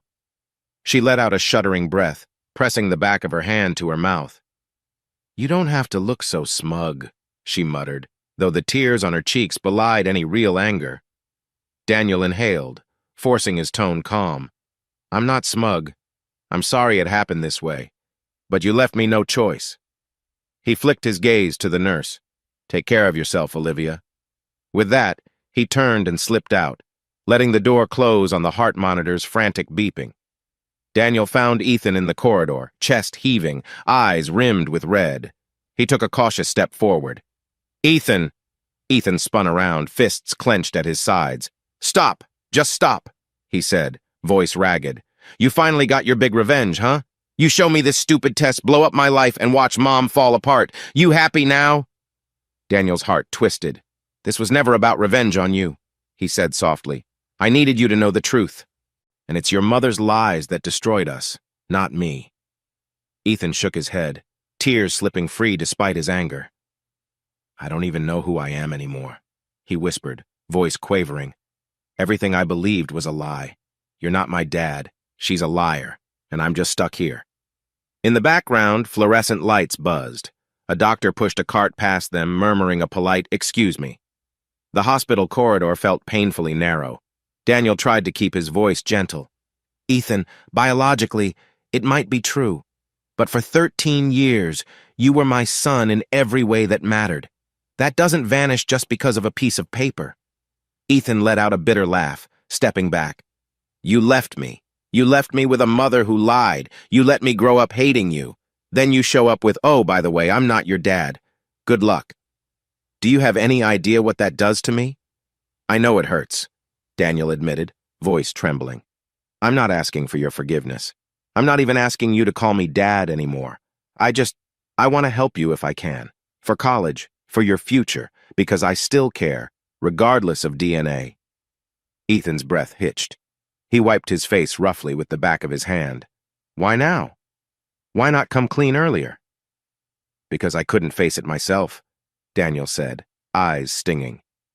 I found out right before I finalized my separation from your mother. By then, I was too angry, too broken. I convinced myself you and Olivia would be better off without me. But seeing you now in trouble, I can't just walk away, even if that test says we aren't blood. A heartbeat passed in silence. Then Ethan's shoulders sagged, the anger draining into a look of profound exhaustion. I hate you, he whispered, though his tone lacked conviction. And I hate her. I hate this entire mess. Daniel cautiously reached out a hand to rest on Ethan's arm, but the boy jerked away. Don't, Ethan hissed. I can't do this right now. Okay, Daniel conceded, stepping back. I understand. They stood there, the hum of overhead lights filling the void. Down the hall, a code alarm erupted. Nurses hurried. A door swung open, but in their little section of corridor, time felt frozen. Ethan's gaze flicked to the doors leading to the stairwell, escape from the suffocating environment. Finally, Daniel spoke again, voice thick with regret. I'm parked outside. Let me drive you wherever you need to go. We don't have to talk. Ethan shook his head, eyes glassy. No, I'll figure something else out. Daniel swallowed hard, hands balled at his sides. Don't push him. All right, but if you need me, you can call. For anything. Money, a ride, just a vent, I'll be there. Ethan regarded him with unreadable eyes. After what felt like an eternity, he gave the faintest nod, then turned on his heel and bolted for the stairwell. The door swung shut with a metallic thud, leaving Daniel alone under the harsh fluorescent lights. He wanted to go after him, but recognized the boy needed space. Instead, Daniel leaned against the wall, heart pounding. Nurses breezed by, oblivious to the drama. His mind whirled with 1,000 regrets. Maybe this was all too sudden. Maybe I should have handled it differently. But there was no turning back now. Ethan knew the truth, and Olivia's lies were out in the open. A chilly drizzle misted over the hospital parking lot when Daniel finally emerged. The overhead lamps gave the wet pavement an oily sheen. He stood at the entrance, scanning for any sign of Ethan. Cars passed, headlights reflecting on the puddles. No silhouette stood waiting. He's gone, Daniel realized, an ache threading through his chest. He made his way to his truck, each footstep splashing in shallow puddles. His breath hung in the cool air. Pulling open the driver's door, he slid inside. For a moment, he just sat, fingers curled around the steering wheel, mind replaying the confrontation in the corridor. Ethan's eyes, full of betrayal. Olivia, pale and panicked in her hospital bed. The DNA paper flung onto the bedside table. Across the lot, a few people stepped out of vehicles, visitors or staff finishing a late shift. Daniel recognized no one. He turned the key, letting the engine rumble to life. Where does this leave me? He wondered. He'd revealed the truth to Ethan, but the outcome was heartbreak, not relief. Sighing, he put the truck in reverse, easing out of the parking space. The rain fell harder now, tapping steadily on the windshield. He flicked on the wipers. They swished in slow arcs, clearing a path through the raindrops. Focus on driving, he told himself, though his mind refused to settle. Everything felt surreal, as though he were floating outside his body, watching these events unfold in sluggish, slow motion. As he drove toward the lot exit, a figure under a distant street lamp drew his attention. For a split second, he thought it was Ethan. But no, the stance was wrong. It was a woman, Julia, Olivia's cousin and caretaker, fiddling with her car keys. Daniel almost considered rolling down the window, asking if she'd seen Ethan. But he stopped himself. He had no right to drag Julia into this chaos tonight. Exiting the lot, Daniel turned onto the main road. Streetlights glittered against the wet asphalt, distorting his reflection. Another wave of regret pounded him. Should I have forced Ethan to come with me, at least to get him out of the hospital? Or is it better to let him vent his fury alone? He pressed the accelerator slightly, the truck's engine humming in the quiet. The city lay subdued in the rainy night, empty sidewalks, occasional headlights crossing intersections. I can't fix this in one evening. That knowledge weighed on him like a lead blanket. He'd done what he believed was right by telling the truth. But telling the truth never guaranteed a tidy resolution. Part of him wanted to call Lauren Miles, his confidant and lawyer, to spill everything that just happened. But it was nearly midnight. He wasn't sure he had the emotional energy to recount it all. Maybe in the morning, when his mind settled, he could figure out the next step. Maybe. Ethan's final words echoed, "I hate you." The memory stung, but Daniel clung to the small sign of hope. He gave the faintest nod. That might mean he hadn't completely shut Daniel out. With a new wave of exhaustion, Daniel turned down a side street leading to his townhouse, determined to ride out the sleepless night in solitude. Ethan's steps pounded down the concrete stairs, each level of the hospital staircase echoing his ragged breath. When he burst out into the night, cold rain splattered his face. He ran across the lot at first, adrenaline fueling him, then slowed to a staggering walk. He found himself at the far edge of the parking area, near a chain-link fence that marked the hospital property line. Dropping his backpack, he slumped against the fence, inhaling the scent of damp asphalt. Overhead, a lone street lamp flickered. No one else stood nearby, just the hush of traffic from a distant road and the constant patter of rain. His mind swirled, frantically trying to make sense of what had just happened. "Daniel's not my dad. Mom lied. I've been living a lie for 18 years. His throat burned with the urge to scream, but he forced it down. What do I do? Where do I go now?" A few cars rumbled past on the street beyond the fence. Ethan remembered how he'd arrived by rideshare, but now he was nearly broke, the money from his last paycheck sunk into partial hospital costs. He could call a friend. But do I really want to talk to anyone? The memory of Olivia's panicked face in that hospital bed churned his stomach.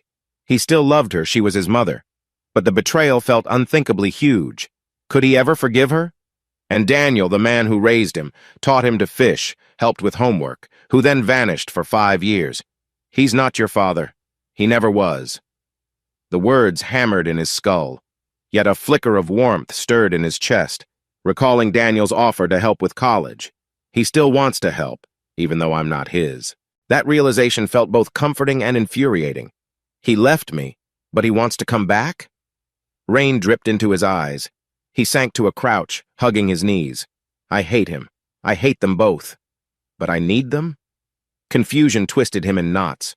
The truth about paternity changed everything, yet it also answered some questions. Maybe it explained the tension between Daniel and Olivia all those years. Time passed in a blur as the rain soaked through his hoodie. Headlights from the occasional car swept across the lot, but nobody approached him. At some point, his phone buzzed. He pulled it out with numb fingers, just a spam text, ironically reminding him about college scholarships. He let out a hollow laugh, dropping the phone in his lap. Maybe Daniel's the only chance I have of affording college. But can I accept his money after what he just told me? His stomach cramped with hunger, or maybe just stress. Where do I sleep tonight? Usually, he'd go back to the small apartment he shared with a roommate downtown, but that was a bus ride away, and he had no energy for public transit. He considered calling someone Julia or that friend Matt from the hospital cafeteria. Then his mind flipped again to Daniel's earlier offer. "Let me drive you. I'll help you if you need anything." The memory made Ethan's eyes burn with fresh tears. A jolt of anger flared. He's not my father, he reminded himself, but deep down he wasn't sure if that made him relieved or devastated. Eventually, he hauled himself upright, snatched his backpack off the pavement, and started trudging toward the main road. The rain had tapered into a drizzle, but every step felt like he was wading through mud. The hospital rose behind him, a tall, impersonal building containing the two people who'd lied to him in different ways. He paused by the street corner, staring at the bright glow of a fast food restaurant sign. I could sit in there and figure out my next move. The alternative was wandering aimlessly in the rain. He remembered his friend Matt's phone number, scribbled on a piece of paper in his wallet. Could I crash at Matt's place? Possibly. But the thought of explaining his situation felt unbearable. I can't keep running forever. The memory of Daniel's quiet, pained expression in that corridor haunted him. "It's your choice," Daniel had said. "I'll be here if you want my help." Ethan closed his eyes, letting a shaky breath pass his lips. Anger and heartbreak warred in his chest, but somewhere beneath the rubble, a flicker of longing remained, longing for a father figure, for stability, for a rescue. Did he still see Daniel as that man? Or was it all gone? He forced his legs to move, heading toward the fast food place to wait out the night. He'd decide eventually whether to accept Daniel's money, whether to confront Nathan Reed, the supposed biological father, or whether to cut them all off. But for tonight, he felt too shattered to make a final call. One step at a time, he told himself, echoing a phrase Daniel once used when teaching him to ride a bike. The memory brought fresh tears. In the dim glow of the street lamp, Ethan Harper trudged on, poised between anger and hope, heartbreak and possibility. The truth had broken him, but it also left him free to choose which path he'd take next. And that choice, like everything else, would have consequences neither he nor Daniel could yet imagine. A pale morning sun filtered through the tinted windows of St. Helena's Hospital, giving the corridors a subdued glow. Julia, Olivia Harper's cousin and part-time caretaker, stepped off the elevator on the 3rd floor, a tote bag of fresh clothes and vitamins balanced against her hip. Her daily routine: check on Olivia, argue with her about missed doctor's orders, and try to keep Ethan updated when he bothered to call. Not that Ethan was calling much these days, he seemed overwhelmed by the explosive truth about his paternity. Who can blame him? Julia thought, her heart aching at the memory of Ethan's tear-streaked face. As she approached room 306, she noticed a tall man with dark hair in the hallway, fiddling awkwardly with the visitor sign-in sheet at the nurse's desk. Something about his stance, his restless, shifting, tense shoulders raised Julia's guard. And then she spotted it. A distinctive leather jacket she recognized from a photo Olivia once had. The pit of Julia's stomach tightened. Nathan Reed? He turned slightly, and the face matched the photos. Narrow jaw, sharp cheekbones, a hint of arrogant confidence. He caught Julia's stare, lips parting as though about to speak. She beat him to it. "You shouldn't be here," she said coolly, stepping forward. Nathan blinked, setting down the pen. I'm just here to see Olivia. I heard she's in a bad way," he said, attempting a polite tone that rang hollow. "Didn't know the protocol." Julia's hackles rose. This is the man behind half of Olivia's problems and behind Ethan's heartbreak. She scanned him up and down, noting the tension in his posture. "Protocol is family only, especially after visiting ours, and you are not family." He swallowed, glancing at the closed door. "I get it, but I just want a minute with her. Check in. I'm not looking for a fight." Julia pressed her lips together. She remembered the stories Olivia told about Nathan, how he disappeared after their affair was exposed, how he barely contacted them for years. And now he resurfaces because he heard she's sick. Julia didn't buy the sincerity. "You've been gone a long time," she said icily. "Olivia doesn't need a surprise right now. She's fragile." Nathan's gaze flicked to the door, then back to Julia. "Look, I know I messed up, but I have a right to know if she's dying." A beat of silence passed. Julia sighed, shifting the tote bag in her arms. It's not my job to gatekeep everything. But at the same time, she recalled how Ethan felt confused, furious, betrayed. Would Nathan's presence help or hurt? Probably the latter. "She's stable for now," Julia said more evenly. "Surgery might be on the table, but we don't know yet. She's not in a good state for a confrontation." Nathan nodded, lips thinning. "Maybe I can help somehow. Money. Moral support. I know it's late, but I have resources." Julia's temper flared. Now he offers money. After all these years? She snorted softly. "If you want to help, you should talk to Ethan, not Olivia. He's the one struggling to afford college and manage her bills." At the mention of Ethan, Nathan's composure cracked. He ran a hand through his hair, eyes shifting away. "I might not be the best person to approach him. I doubt he'd want to see me." Julia softened just a fraction, recalling Ethan's meltdown after discovering Daniel wasn't his biological father. She realized the potential damage if Ethan confronted Nathan unprepared. "You're right. He probably hates you," she said bluntly, especially if he now knows there's a chance you're his real father. Nathan flinched at her directness. Yeah, he murmured. I called Daniel a while back. He basically told me to stay away. But I can't. Not anymore.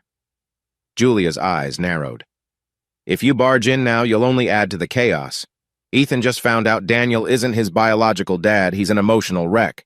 Olivia's teetering between relapse and recovery. And Daniel, well, Daniel's done with all this drama. Nathan let out a ragged exhale. I'm sure he is, but you can't stop me from visiting. It's a public hospital and Julia drew herself up.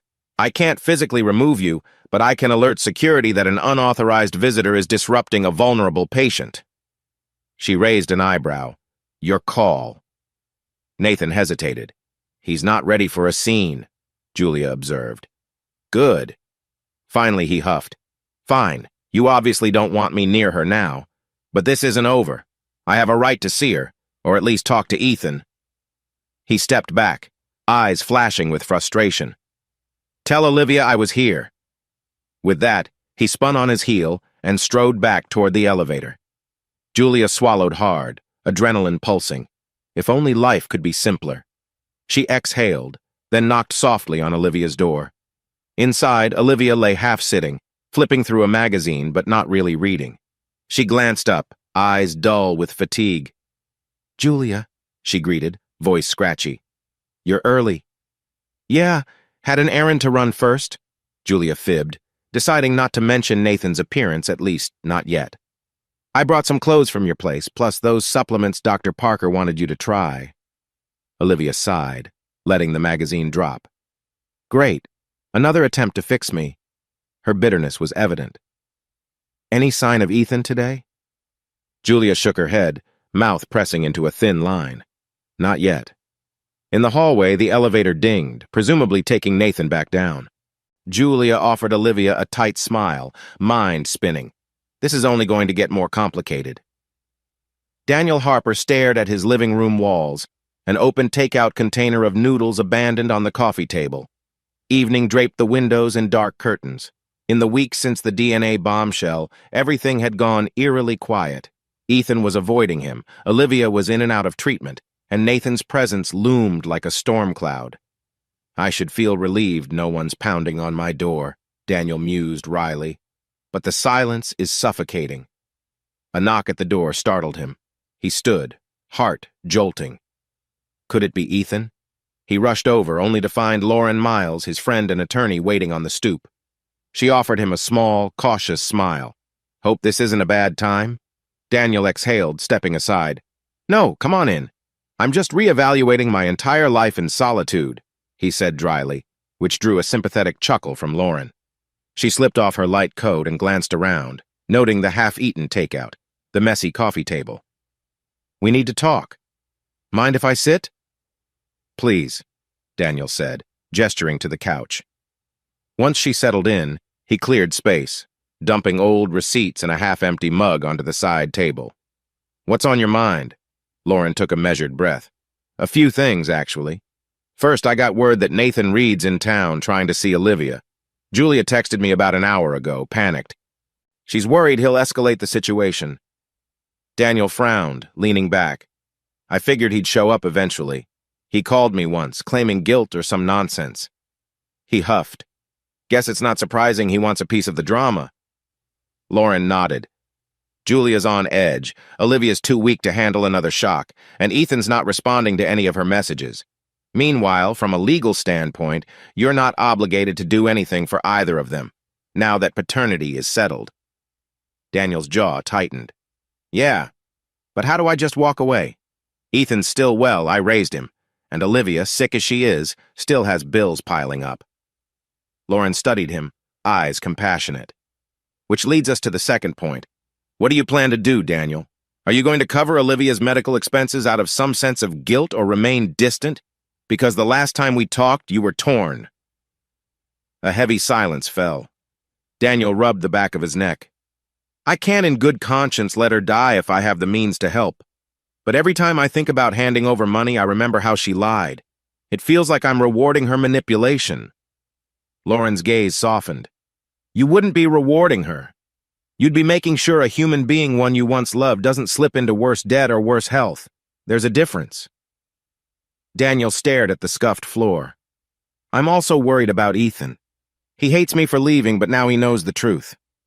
If I don't help, he might see it as confirming his worst fears that I'm cold-hearted.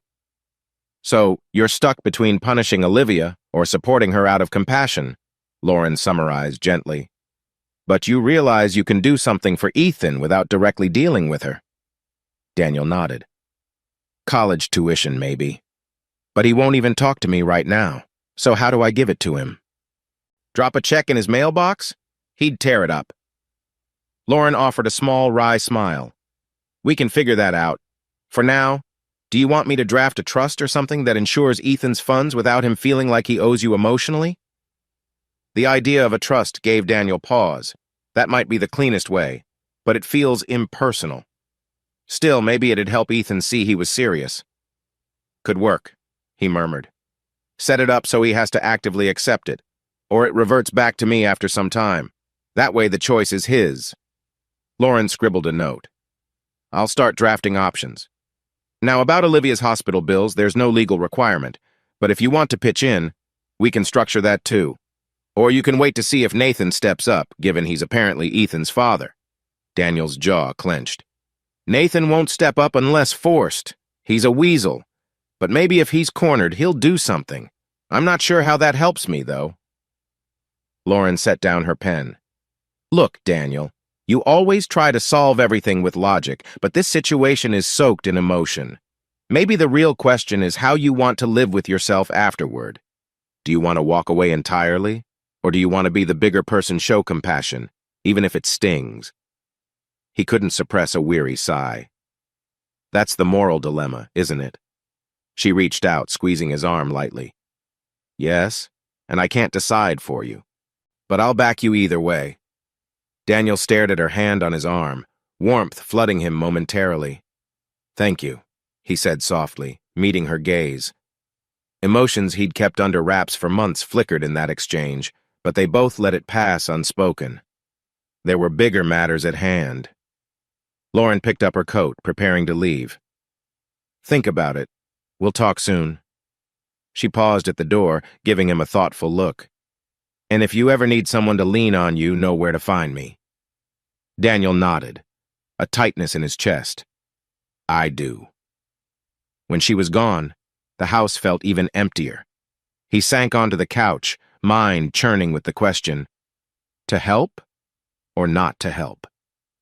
In the hush of the evening, Daniel realized he might not have a straightforward answer, only the burden of choosing a path that would define the next chapter of his life. A week slipped by in tense limbo. Ethan remained distant, ignoring Daniel's calls and texts. Nathan loomed in the background, apparently too cautious to spark a scene at the hospital. Olivia's condition wavered some days better, some days worse.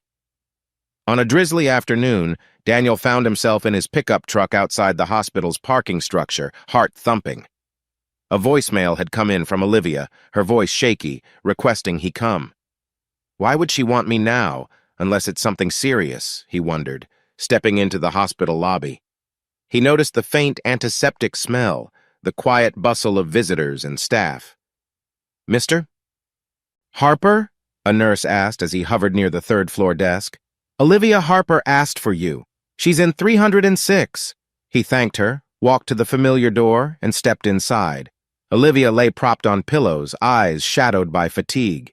An IV drip hung by her bed, the beep of her monitors a steady, unnerving backdrop. She looked weaker than before, skin pallid. You came, she said softly, lips cracking into the ghost of a smile. Daniel kept his distance near the foot of the bed. You asked me to. Olivia inhaled shakily. I did, because I might be running out of options. The doctor said my condition's worsening and I need a big procedure. I can't afford it alone. Her eyes flicked away, shame creeping into her expression. Julia's tried everything. Payment plans, insurance appeals. We're short by thousands. Daniel's chest tightened. He remembered Lauren's question. Do you want to walk away or be the bigger person? He forced a neutral tone. And you think I'll cover it out of pocket because... A flash of desperation lit Olivia's eyes. because at one point you cared about me, about us. I know I did horrible things, but I'm dying here, Daniel. I don't want to manipulate you. I'm just out of time." Her words hit him with unexpected force. Dying. Despite his anger, the idea of Olivia truly fading away stirred something akin to pity or sorrow. He swallowed, stepping closer. "You have other people, don't you, Nathan, for one?" "He's in town, why not tap him?" Olivia's mouth twisted in a bitter line. "Nathan? That coward? He vanished once already. Why would I trust him to pay for anything now?" She pressed her hand to her chest, as if to steady her breathing. "Look, I'm not proud of myself. I know I hurt you, and I don't deserve your pity. But Ethan still needs a mother, even if he hates me right now." Daniel's heart clenched at the mention of Ethan's needs. The boy had enough turmoil losing his mother might push him over the edge. This is exactly the moral crux I wanted to avoid. He scanned Olivia's face, seeing genuine fear beneath her usual manipulative charm. "You realize," he said carefully, "that paying for your procedure doesn't erase the damage you did. I'm not coming back to you. We're not a family anymore." Her eyes glimmered with tears. "I know that," she murmured. "I'm not asking for love. I don't want to die with regrets. And I do regret everything, the affair, the lies. If I could rewind time, She broke off, tears trailing down her cheeks. Daniel exhaled heavily, emotions churning. He remembered the early years of their marriage, before everything fell apart. The warmth, the laughter. Now it was gone, replaced by anguish. She's playing her last card, a plea for life. Maybe it wasn't pure manipulation, maybe it was genuine survival instinct. "I'll think about it," Daniel said, voice subdued. "I can't promise anything." Olivia nodded, tears glistening. "That's all I'm asking. Just don't wait too long." The doctors... Her voice cracked. He stood there a moment longer, letting the gravity sink in. Then he turned and walked out, leaving her in the sterile hush of the hospital room. His mind roiled with conflicting feelings. She's the mother of the boy I raised for 13 years. If I let her die when I could help, is that a betrayal of my own humanity? Word of Nathan's presence trickled through the hospital grapevine. Julia mentioned seeing him loitering again, though he hadn't tried to burst into Olivia's room. Meanwhile, Daniel wrestled with whether to pay for Olivia's surgery. Torn between righteous anger and a nagging conscience, he found himself alone in his townhouse most evenings, the shadows of memory pressing in. Late one night, a new text buzzed on Daniel's phone. "We need to talk. I'll be near the old fountain downtown at 9 p.m. Nathan." Daniel stared at the message with disbelief, half tempted to ignore it. Why give him the satisfaction? But something told him confronting Nathan might clarify the swirling chaos. So at 8:45, he drove to the old city square, draped in orange streetlights and flanked by an empty fountain that once was a tourist draw. Nathan leaned against a graffiti-marked bench, hands shoved in his jacket pockets. The cool wind rustled the leaves of a stunted oak tree. Daniel parked, got out, and approached.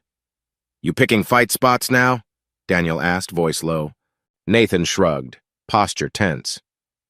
"I wanted somewhere public so we don't kill each other." Daniel let out a humorless laugh. "Wise choice." They stood a few feet apart, a pool of light from a flickering lamp overhead. Cars passed sporadically on the adjacent road. Nathan cleared his throat. "Look, you know why I'm here. Olivia's messed up, Ethan hates me. You're the only stable one with resources. I thought maybe we could figure something out." Daniel raised an eyebrow. "Figure out what? How you can swoop in and play hero father at the last minute?" Nathan bristled. "That's not what I'm trying to do. But if Ethan is my son, I'm the one who should be helping him, not you." "Then go do it," Daniel challenged, crossing his arms. "Pay for his college. Pay for Olivia's surgery if you want. I'm not stopping you." Nathan looked away, jaw tight. "I don't have that kind of money on hand. I can't foot all her medical bills, but I can help. I might be able to set up a partial loan or something. I know I screwed up by not stepping in sooner. Part of me thought if Ethan never found out, we could all live separate lives." Daniel's anger flared. "Well, guess what? That ship sailed. He knows the truth. He's furious. and you're about 10 years too late to earn Father of the Year points. Nathan exhaled a shaky breath, nodding. I get it, but I want to try anyway. Maybe if we coordinate, we can keep Olivia stable until she recovers, and Ethan won't have to sacrifice his future. You obviously have more resources than I do, but together, Daniel let out a mirthless chuckle. So you want me to pool money with the man who ruined my marriage, to save the woman who betrayed me, and we both hold Ethan's future in the balance? Nathan's expression twisted, half guilt, half defiance. It sounds insane, but I can't just vanish again. Silence stretched between them. A car rumbled by, headlights sweeping across their tense silhouettes. Daniel studied Nathan's face, recalling the hateful texts he'd discovered all those years ago between him and Olivia. He's right, it does sound insane. Yet a glimmer of practicality nudged Daniel's mind. Olivia's procedure was costly, maybe tens of thousands. If Nathan genuinely contributed, it would ease Daniel's financial load. But do I even want to help her at all? He forced his voice to remain calm. I haven't decided if I'm paying her bills or not. Why is that my responsibility? Nathan shifted on his feet, looking uncomfortable. Because like it or not, you were there for Ethan most of his life, and I wasn't. If she dies, Ethan suffers. You might not be his biological father, but you're the only one he trusts on some level, no matter how mad he is. Daniel swallowed the bitterness rising in his throat. He's not wrong. Ethan was in a free fall, uncertain and angry. If Olivia died, that might sever any chance Ethan had for closure. If I do decide to help, Daniel said slowly, we do this on my terms. No illusions about me and Olivia reconciling, and you pony up your share, no backing out at the last second. Nathan nodded, relief flickering in his eyes. I can manage some funds if you can cover the bulk. You'll have final say. I want a chance to talk to Ethan, too. Daniel scowled. That's between you and him. If he doesn't want anything to do with you, I won't force him. Nathan exhaled, shoulders sagging. Understood. They stood in tense silence for another moment. Then Daniel turned to leave. I'll let you know what I decide. Don't pester me with calls. Okay, Nathan said softly. Thank you. Daniel ignored the gratitude, walking briskly back to his truck. As he drove away, the flickering lights of the old fountain receded in the rear view. His mind buzzed with the bizarre alliance forming, partnering with the man who fathered Ethan. This is twisted. Yet a faint sense of possibility tugged at him. Maybe, just maybe, they could salvage something for Ethan's sake, even if it left Daniel's own heart in pieces. Another week slipped by. While Daniel wrestled with his moral dilemma, Ethan Harper struggled under the weight of uncertainty. He'd moved back into the small apartment he shared with a friend, Matt, who worked part-time at the hospital cafeteria. By day, Ethan tried to juggle job applications and sporadic college paperwork. By night, he barely slept, haunted by the question, do I let Daniel help me or do I figure it out alone? One drizzly afternoon, Ethan trudged up the apartment stairs after a shift at a grocery store, shoulders slumped. His mind replayed the last conversation with Olivia, tense and fraught. He'd visited only briefly, talking around the fact that she might need surgery soon. They barely touched the topic of paternity, stuck in awkward politeness. We can't keep ignoring the elephant in the room. Inside the apartment, Matt sat at the kitchenette, flipping through a textbook. He glanced up. Hey, man, you look wiped. Ethan shrugged, dropping onto a chair. Long day. I found out I didn't get that scholarship I applied for. Matt grimaced sympathetically. Sorry, dude. That was your plan B, right? Yeah, Ethan murmured, running a hand through his hair.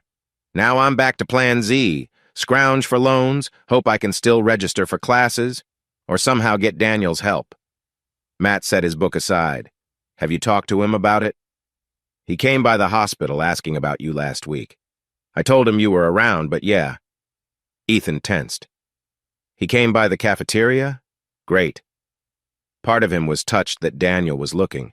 Another part was resentful. I haven't called him back. Still feels weird he's not my father. He winced at the words, the wound still fresh. Maybe not biologically, but he raised you. That counts for something, Matt ventured. He'd known Ethan since junior high, had witnessed Ethan's hero worship of Daniel back when life was simpler. Ethan let out a bitter breath. I don't know. He left us. He kept the DNA test secret. It's all so messed up. Matt leaned forward, voice gentle. Dude, I've seen your face every time you come back from the hospital. You're torn up. Maybe it's time to talk to him. See if he's willing to help with college. Better than drowning in debt, especially with your mom's situation. Ethan stared at the faded linoleum floor, chest tight. I do need help. And Daniel offered. Could he swallow his pride and let Daniel assist even after the betrayal? Before he could answer, his phone buzzed. The screen showed Julia calling. He picked up, heart pounding. Julia? Ethan, honey, came her flustered voice. It's about your mom. She's scheduled for a major procedure in 2 days, a last-minute opening. If we don't gather enough funds, it might be postponed indefinitely. Dr. Parker said she's in real trouble. A chill ran through Ethan's veins. So what do we do? Julia hesitated, then said gently, I know you hate to ask, but maybe your father, Daniel. He's the only one who could pay such a large chunk quickly, unless you think Nathan can help? Ethan's stomach twisted. Nathan? That man might be my biological father, but I barely know him. Daniel, on the other hand, was a real dad for years, even if it was based on a lie. His thoughts spiraled with anger and desperation. I don't know, he stammered, eyes flicking to Matt, who watched with concern. Julia sighed. Think about it fast. Time's running out. I'll keep you posted. When the call ended, Ethan slumped, phone clutched in sweaty fingers. Mom's surgery is in 2 days. They can't afford it. I guess I'm supposed to beg Daniel or Nathan for help. Matt tapped a finger on the table. I get that you're upset, but isn't saving your mom's life the priority now? You can hash out the other stuff later. Ethan closed his eyes, exhaustion rolling over him. He's right. For all of Olivia's lies, she was still his mother, and letting her die would haunt him forever. Yeah, he said quietly. I guess I have no choice. That same evening, Ethan texted Daniel a simple message. We need to talk about Mom's surgery. Can we meet? 20 minutes later, a reply pinged. Of course, I'll come to your apartment if that's okay. In the cramped living room of the apartment, Ethan paced while Matt tidied the stack of textbooks off the futon. A knock sounded. Ethan opened the door to find Daniel, looking tense but resolute. They exchanged a silent nod. Matt ducked into his bedroom, leaving them privacy. The small space buzzed with unspoken tension. Daniel cleared his throat. I'm glad you reached out, he said carefully. How's your mom? Ethan shoved his hands into his pockets. Not great. She needs a big procedure. Julia says it's expensive. No one has that kind of money. Except you. His voice held a note of reluctant admission. Daniel nodded, face grim. I know. She's asked me too. I've been thinking about it. So you'll pay? Ethan asked, trying to hide the tremor in his voice. He didn't want to sound desperate, but he was. Daniel exhaled. I will, if that's what it takes to save her life. I can't pretend she deserves it, but I'm not so cold to let her die if I can help. Nathan offered partial funds, but I'm prepared to cover most of it. However, he paused, meeting Ethan's gaze. I want you to know this is for you as much as it is for her. I don't want you carrying guilt that you couldn't help your mom. Ethan inhaled sharply, tears threatening. The conflicting swirl of gratitude and resentment made him dizzy. Thanks, he managed, voice tight. I don't know how to feel about all this. She lied to both of us. We're not related, yet you're stepping up anyway. It's confusing. Daniel's eyes shone with regret. I can't change the past, but maybe I can help shape the future. I've also been thinking about your college situation. Ethan stiffened. Here it comes. I don't want charity. It's not charity, Daniel said gently. Think of it as an investment in your future. You can pay me back someday if you want, but I'd rather see you get an education than struggle with debt. Ethan stared at the worn carpet, tears blurring his vision. Why would you do that? After everything? A long silence enveloped them. Finally, Daniel spoke softly. Because for 13 years, you were my son in every way that mattered. I can't erase that bond just because of a lab test. Maybe I'm doing this for selfish reasons to ease my guilt or to keep my promise to the kid I helped raise. But it's my choice. Emotion clogged Ethan's throat. He nodded, blinking back tears. All right. he whispered. "We'll figure it out. I'm still mad, but I can't handle losing Mom, and I can't afford school alone." Daniel gave a hesitant, grateful nod. "Then let's do it. I'll call the hospital finance office, set up a payment plan, or make a direct deposit, however it works. And about college, we'll iron out the details soon. Sound fair?" Ethan swallowed, forcing a shaky smile. "Yeah, fair enough." For the first time in weeks, a tiny sense of relief glimmered in Ethan's chest. They weren't hugging, they weren't magically mending all wounds, but they had an agreement, and that was something. The next day, Dr. Parker confirmed Olivia's surgery was greenlit, thanks to a hefty upfront payment from Daniel and a smaller sum from Nathan. Olivia, weakened and anxious, expressed disbelief that Daniel and Nathan would collaborate financially, but the relief in her eyes was unmistakable. Meanwhile, Ethan hovered in the hallway, arms folded across his chest as Daniel spoke quietly with a billing coordinator. Nathan lingered a few steps away, hands in his jacket pockets, trying not to intrude. When Daniel finished, he noticed Nathan's awkward stance. The two men exchanged a terse nod. "We're on the same page for once," Daniel thought. Ethan avoided Nathan's gaze, focusing instead on a blinking vending machine. He's not ready to meet the man who might be his biological father, but at least no one was screaming this time. At last, Julia ushered them into a small family waiting room. "Olivia's resting before the procedure," she explained, voice low. "The anesthesiologist will come soon. You can see her for a minute if you want, but please keep it calm." Nathan opened his mouth to speak, but Ethan shot him a glare. "I'll see Mom," Ethan said curtly, "but not with you." A flicker of hurt crossed Nathan's face. Daniel frowned, mind racing. Maybe this is a chance to push them to talk? Or maybe we should let Ethan set the pace. He opted for the latter, letting Ethan stomp off with Julia. Nathan let out a shaky breath, running a hand over his face. "This is harder than I thought. He hates me." Daniel offered a resigned shrug. "He hated me too for a while. It takes time." The two men lapsed into silence, weighed down by regret and the faint beep of hospital monitors in the background. Hours later, Olivia's surgery concluded. Dr. Parker emerged to announce it went as well as could be hoped, no immediate complications, but a challenging recovery lay ahead. Tension drained from the group as relief set in. Ethan sagged in a waiting room chair, tears of exhaustion sliding down his cheeks. Daniel placed a hesitant hand on his shoulder, not sure if it was welcome. For once, Ethan didn't pull away. The hospital staff directed them to the ICU where Olivia slept post-op, tubes and monitors attached. A subdued hush filled the corridor. Julia explained they could only visit briefly, one at a time, for the next 24 hours. Ethan insisted on being first. Daniel nodded his approval, exchanging a glance with Nathan, who lingered at the edge of the waiting area, arms folded. Watching Ethan slip into the ICU room, Daniel felt an odd pang of hope. She survived.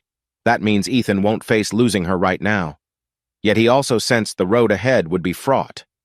Does saving her life mean letting go of my anger entirely? The question loomed, but he found he could breathe easier, knowing they'd done the humane thing. After a few minutes, Ethan emerged, face pale but calmer. He blinked at Daniel and Nathan. "She's out of it, but stable, I guess," he said softly. Then, turning to Daniel, his expression hesitant, "Thank you. For everything."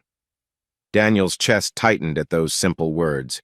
He gave a small nod, not trusting himself to speak. Nathan cleared his throat. "Mind if I see her? Just for a minute?" Ethan hesitated, but surprise flickered across his features. He shrugged. "She's pretty out of it, but I guess so." Nathan offered a grateful half-smile and slipped into the ICU room. Ethan watched him go, tension etched in his posture. Daniel waited in silence until Ethan finally looked at him. "I still don't want a big father-son moment with that guy," he admitted, voice trembling. "But I guess he is part of this, if he paid some of Mom's bill." Daniel exhaled. He's trying to do the right thing, maybe for the first time in his life. Ethan nodded faintly, then sank into a chair. "I'm so tired," he murmured. "This last month has been unreal." Daniel eased onto a seat next to him. "We'll get through it," he said gently, hoping it was true. "Once your mom recovers, things might calm down, And if you still want to go to college, I'll stand by that promise. Ethan glanced up, tears brimming again. I do. I want to do something with my life, not get stuck in this mess forever. Daniel gave a careful smile. Then let's work on that together. He sensed a fragile bridge forming between them. It wasn't perfect, trust still needed to be rebuilt, but at least they weren't on opposite sides anymore. A few minutes later, Nathan emerged, face drawn, eyes suspiciously bright. He looked at Ethan, swallowed, and softly said, "She's asleep but stable. I'm going to head out." He hesitated, as though wanting to say more to Ethan, but thought better of it. With a last, resigned glance at Daniel, he left. The atmosphere felt charged with unspoken words. Daniel patted Ethan's shoulder gently. "If you need anything, you know where I am," he murmured. Ethan nodded, and for the first time in weeks, Daniel saw something akin to relief in the boy's eyes. A small step forward. Over the next few days, Olivia clung to stability, gradually regaining consciousness. Nurses restricted visits to short increments, so Ethan spent hours in the waiting room, trying to catch up on college application details. Daniel set up a meeting with the finance officer at the local university, ensuring Ethan's place was still available.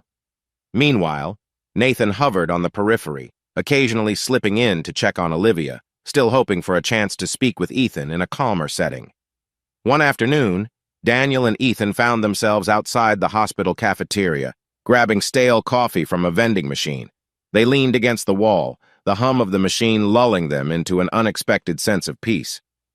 "I talked to the admissions office," Ethan said, voice subdued but steady. "They said I can still start in the spring semester if I finalize payment. Are you sure you're okay covering it?" Daniel sipped his coffee, grimacing at the taste. "Yes. I've spoken to Lauren about setting up a formal arrangement so you don't feel like you're taking handouts.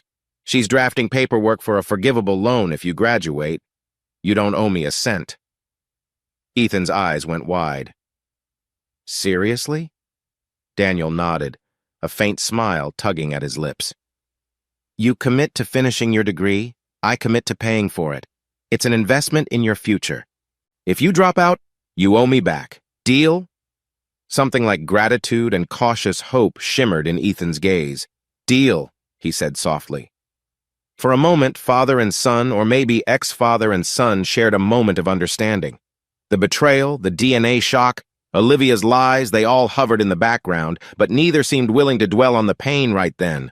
A nurse bustled by, and the hospital intercom crackled with an announcement about a code in another wing. Life marched on, even amid heartbreak.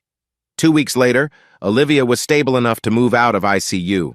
The procedure had helped, but the prognosis remained guarded. She'd need ongoing care and therapy. Daniel signed off on partial coverage of her expenses, with Nathan contributing a smaller portion. Olivia, weak but alive, managed a few words of thanks that Daniel accepted with polite distance. Ethan, still nursing complex feelings toward his mother, visited regularly, torn between resentment and relief that she'd pulled through. He and Daniel began meeting outside the hospital once for a quiet dinner at a small diner near campus to discuss college plans. Each conversation felt tentative but necessary, forging a new sort of relationship that lay somewhere between father figure and supportive ally. One crisp evening, Daniel found himself outside Olivia's new recovery room. She was awake, flipping channels on a tiny TV. He hovered in the doorway, uncertain whether to enter. She noticed him, turned down the volume, and beckoned him in. He stepped inside, arms folded. "How are you feeling?" She shrugged, adjusting the bed controls to sit up straighter. "Better, I guess. Tired of being stuck here. But the doctors say the worst is over." Her gaze flicked to the array of get-well cards on the windowsill, Ethan's, Julia's, even a small note from Nathan. "I see you and Ethan have been sorting things out," she ventured. Daniel's expression remained guarded. "We're working on it. He's still angry, but he wants a future, so we're meeting halfway." Olivia nodded slowly. "Thank you," she whispered, "for helping with the bills, and for not letting me die. I know I don't deserve it." Daniel took a slow breath, a swirl of conflicting emotions stirring in his gut. "I did it for Ethan," he said at last, voice firm but not unkind. He needs you alive, even if he's furious at what you did. She bit her lip, tears gathering in her eyes. I don't know if I can ever make it right with him, she confessed. He looks at me like I'm poison. Daniel's voice softened a fraction. Give him time, Honesty. That's all you can do. She nodded, tears spilling over. Then, almost trembling, she murmured, I meant it when I said I was sorry for everything. I wish I could go back. Take away the pain. Daniel studied her drawn face, recalling the bright, charming woman he once loved. Time and betrayal had forged a gulf between them that no apology could fully bridge. Yet looking at her now fragile, repentant, he felt a flicker of empathy. We can't change the past, he said quietly. Only move forward. She closed her eyes, fresh tears slipping down her cheeks. Yeah, she breathed. Forward. He left soon after, aware that staying too long would stir old wounds. But an odd sense of closure followed him into the hallway. I helped her. I helped Ethan. That might be enough. The next day, Daniel sat at his office in the construction site, going over contracts while Ben hovered. Ben gave him a cautious smile. You seem lighter these days, boss. Heard the hospital situation is stabilizing? Daniel nodded, flipping through a blueprint. Olivia's recovering. Ethan's heading to college in a semester. It's all complicated, but less chaotic than before. Ben grinned. Glad to hear it. You deserve some peace, man. Daniel managed a small smile. Peace, what a concept. He turned his attention back to the blueprint, mentally preparing for the next development project. But part of him wasn't in the present. It was sifting through the emotional wreckage of the past month, acknowledging that something resembling hope had sprouted. Later that evening, Daniel caught himself dialing Ethan's number without hesitation. They chatted briefly about which classes Ethan might take. The tension lingered. Ethan was still grappling with the identity quake of not being Daniel's son, but their conversation was civil, even friendly at times. On a cool Saturday morning, Ethan visited the hospital with a backpack full of books he planned to read them while sitting by Olivia's bed. When he arrived, he was startled to find Nathan already there, perched on a plastic chair near the window. The two men locked eyes. An awkward pause filled the sterile air. Nathan cleared his throat. Hey, Ethan. Ethan slowly set his backpack down, gaze flicking to Olivia, who dozed lightly thanks to medications. Hi, he managed, voice tight. Nathan stood, stuffing his hands in his pockets. I was just checking on your mom. The nurse said she was stable. Ethan nodded, still tense.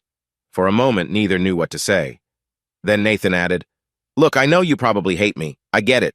But I'm glad she's okay. And if you ever want to talk, about us, I'm here. Ethan swallowed, memories of the DNA test surging. A part of him wanted to lash out, Where were you my whole life? But another part felt drained by all the anger. He glanced at his mother's peaceful face, her breathing steady. I'm not ready, he said finally. But maybe someday.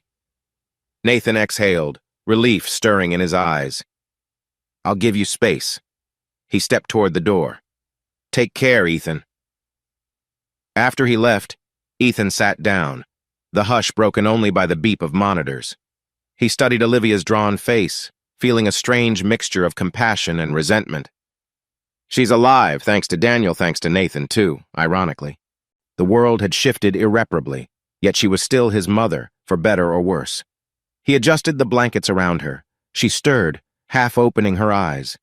Ethan? She whispered, voice gravelly. Yeah, he replied softly. I'm here.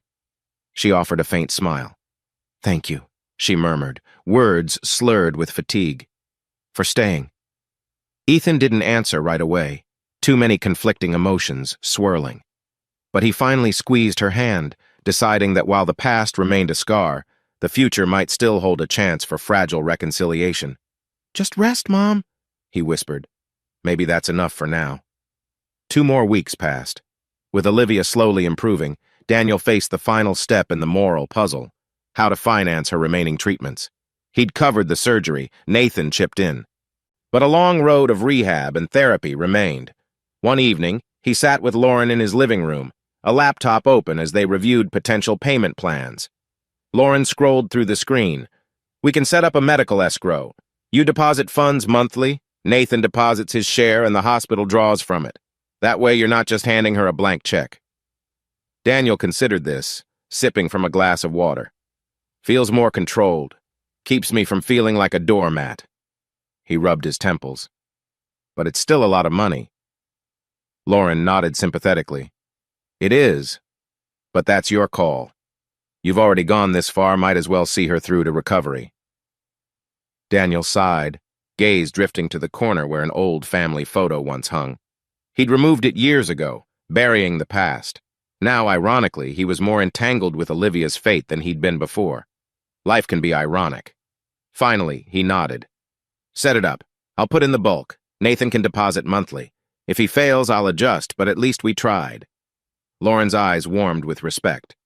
You're doing the right thing, Daniel. I know it's not easy. He forced a half smile. No, it's not, but it feels necessary. They wrapped up the details, and Lauren saved the document with a flourish. Closing the laptop, she looked at Daniel with a mixture of professional pride and personal affection. You've come a long way, you know. From the man who just wanted to vanish. Daniel exhaled, a tightness unclenching in his chest. Guess so, maybe I'm finally done running. Silence settled, laden with unspoken possibilities.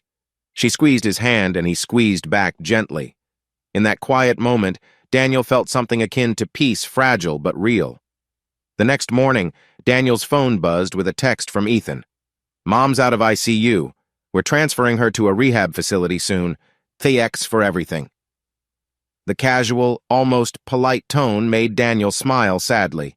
We're no longer at each other's throats. Later, Ethan called about finalizing his college registration. They hashed out a timeline for scholarships, the forgivable loan arrangement, even picking out possible dorms. The conversation still had awkward pauses, but each step forward felt like the rebuilding of a bond. Not father and son in the old sense, something new, shaped by honesty and guarded hope. That afternoon, Daniel went to the construction site, losing himself in the clatter of tools and the smell of fresh timber. Ben found him on a ladder measuring a crossbeam. Hey, boss, Ben called up. You seem in good spirits. All sorted with your personal stuff? Daniel descended carefully, smiling. Not sorted exactly, but it's moving in the right direction. He wiped sweat from his brow. And that's enough for now. Ben nodded in approval, then returned to work. Daniel glanced around at the half-finished structure, imagining how it would look completed solid, functional, new. A lot like my life, maybe. The foundation was there, battered by storms, but it still stood, ready to be built into something stronger. The morning sun cast a warm glow over the newly renovated office of Harper Construction. Gone were the dark wood panels and cluttered desk. In their place stood sleek, minimalist furniture and a wall adorned with framed blueprints of recent projects. Daniel Harper stood by the large window, watching his team of workers bustling outside the site next door. His expression was contemplative, eyes scanning the horizon where the construction crane lifted materials high into the sky. Ben, his loyal foreman, approached with a coffee in hand. Morning, boss.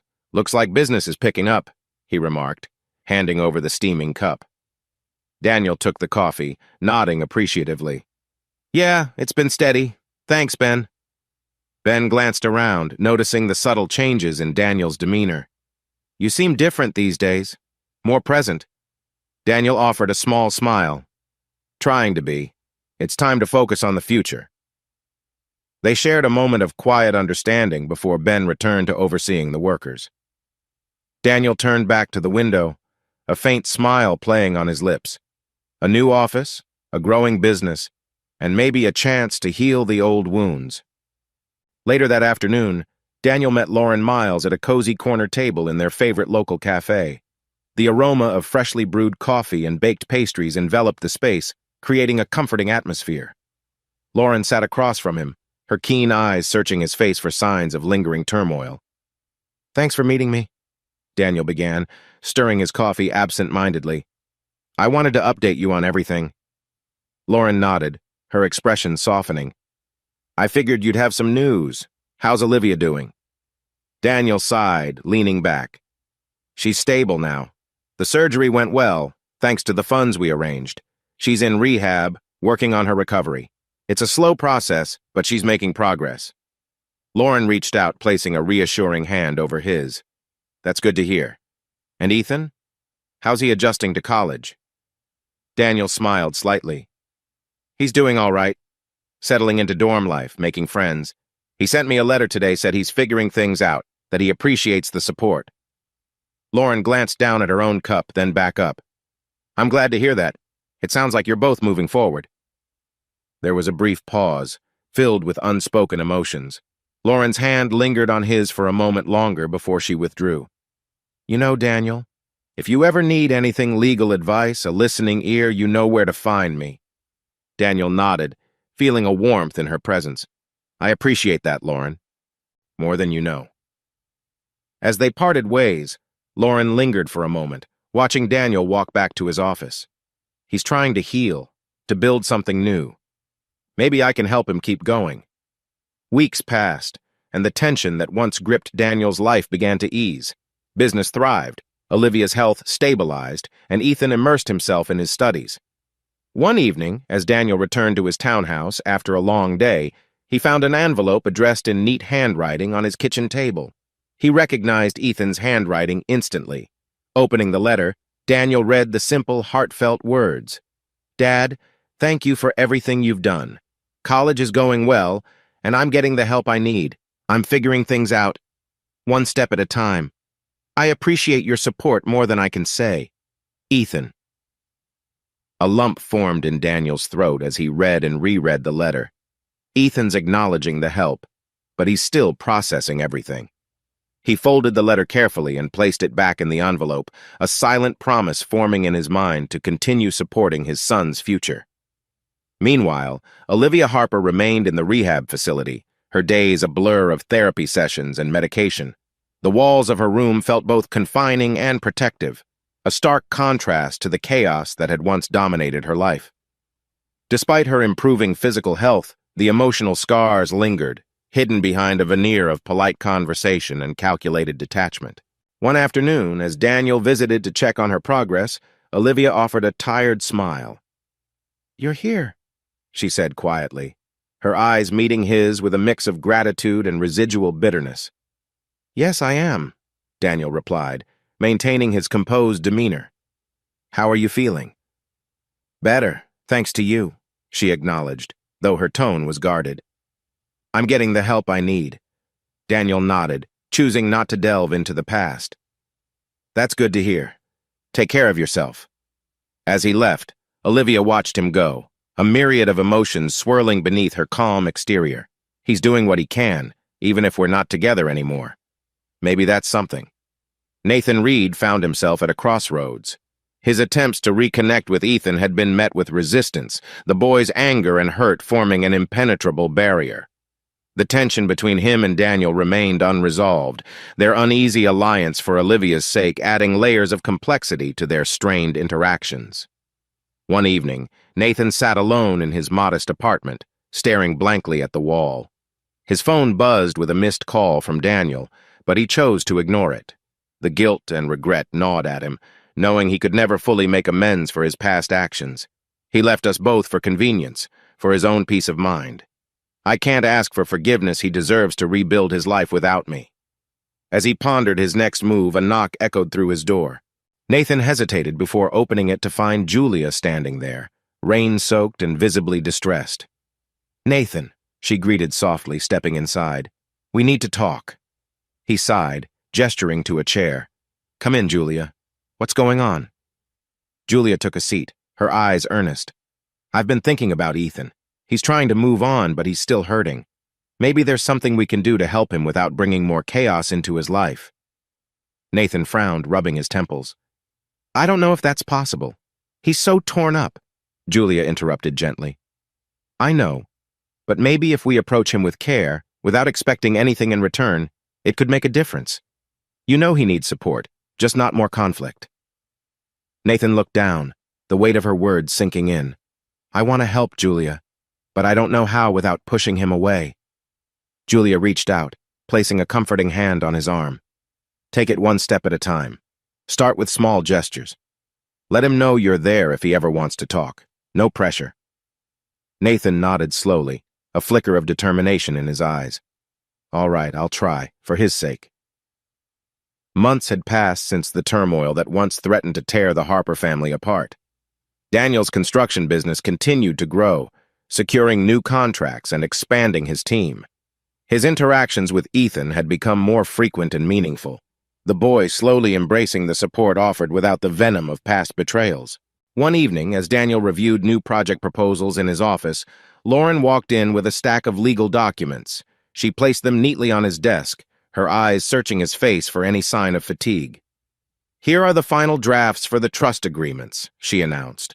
"Once Ethan signs, the funds will be transferred automatically. No strings attached beyond what we discussed." Daniel looked up, a sense of accomplishment washing over him. "Perfect. Let's get this sorted." Lauren smiled, settling into the chair opposite him. "You're doing the right thing, Daniel. It's not easy, but it's necessary." He nodded, leaning back in his chair. "I just hope Ethan understands that this is for him, not for Olivia's manipulation or anything else." Lauren reached out, her fingers lightly touching his hand. "He's smart, Daniel. He knows you're trying to help him move forward." A comfortable silence enveloped them, the weight of their shared history lifting ever so slightly. "Perhaps the hardest battles are the ones fought within ourselves," Daniel mused, feeling a rare moment of peace. One crisp autumn morning, Daniel found himself opening another envelope addressed to him. It was a letter from Ethan, the handwriting familiar and comforting. He settled into his favorite chair, the letter lying on his lap as he read the sincere words. "Dad, I wanted to thank you again for helping with my tuition. It's made a huge difference. I'm taking biology next semester, working towards my dream of becoming a doctor. I know things between us have been rocky, but I'm trying to move past the anger and focus on my future. I still don't fully understand everything, but I appreciate that you're here now. Maybe someday we can rebuild what we lost. Until then, I'm figuring things out. Thanks for believing in me. Ethan." Daniel folded the letter carefully, a mixture of pride and hope swelling in his chest. Ethan's moving forward, finding his path. Maybe there's still a chance for us. In the quiet of his living room, Daniel placed the DNA test results into a shredder, the paper curling and twisting as it fed through. He watched as the final remnants were sucked into the machine, the truth irreversibly fragmented. No longer do I need this proof. The past is behind me. He stood, taking a deep breath of the cool evening air wafting through the open window. The city lights twinkled below, a reminder of the life he'd built and the new beginnings that awaited. As he stepped outside, the door clicked shut behind him, the sound a definitive end to a tumultuous chapter. A few months later, Daniel stood on the rooftop of his expanding construction office, gazing out over the city skyline.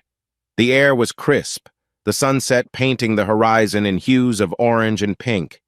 He felt a sense of fulfillment, knowing he'd made difficult choices that had ultimately brought stability and hope to those he cared about. Lauren approached, carrying 2 cups of coffee.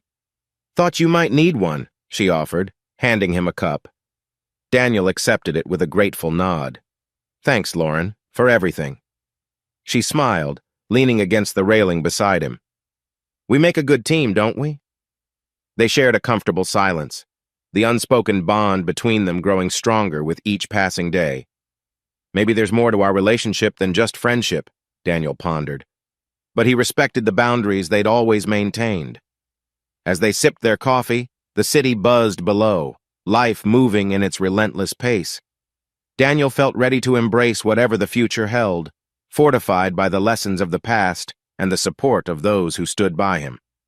One sunny afternoon, Daniel received a letter in his mailbox, a handwritten note from Ethan, now a freshman at a nearby university.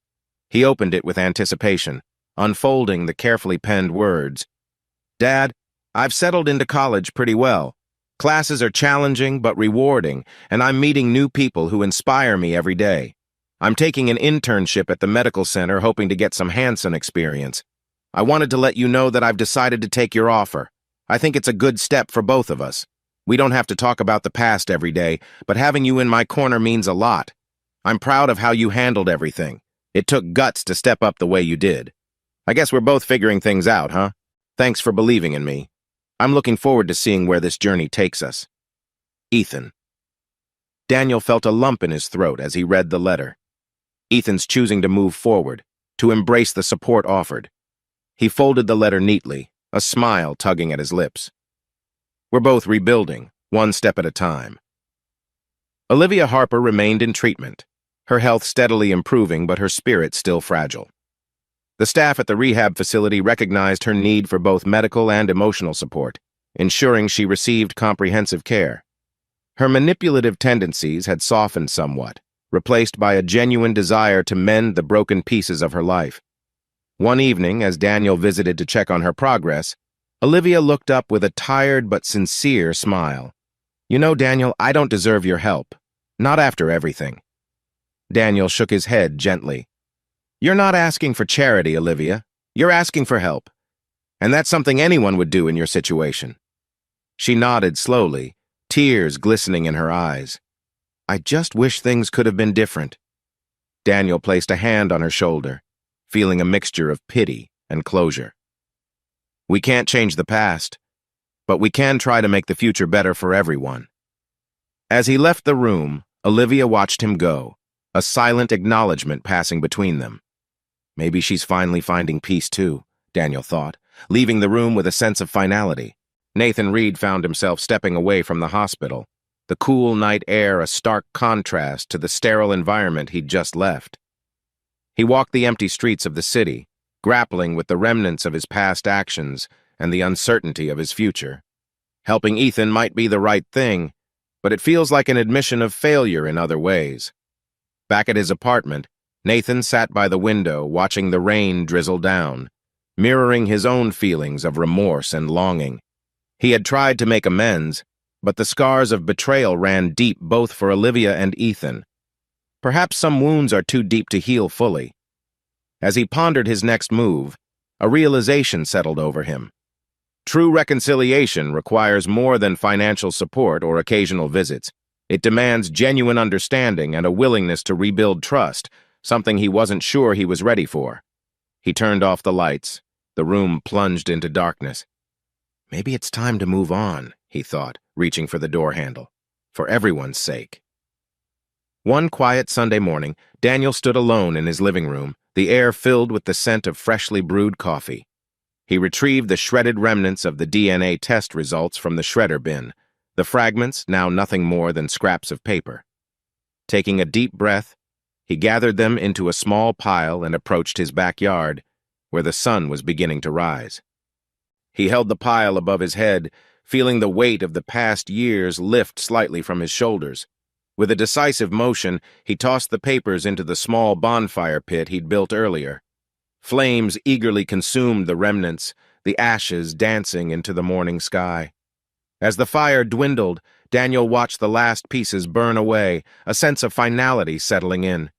This chapter is finally closed, he murmured softly, feeling lighter than he had in years. He turned away from the pit, the dawn breaking fully now, illuminating the path forward. New beginnings await, he thought, stepping into the fresh light of a new phase of life, unburdened by the shadows of the past.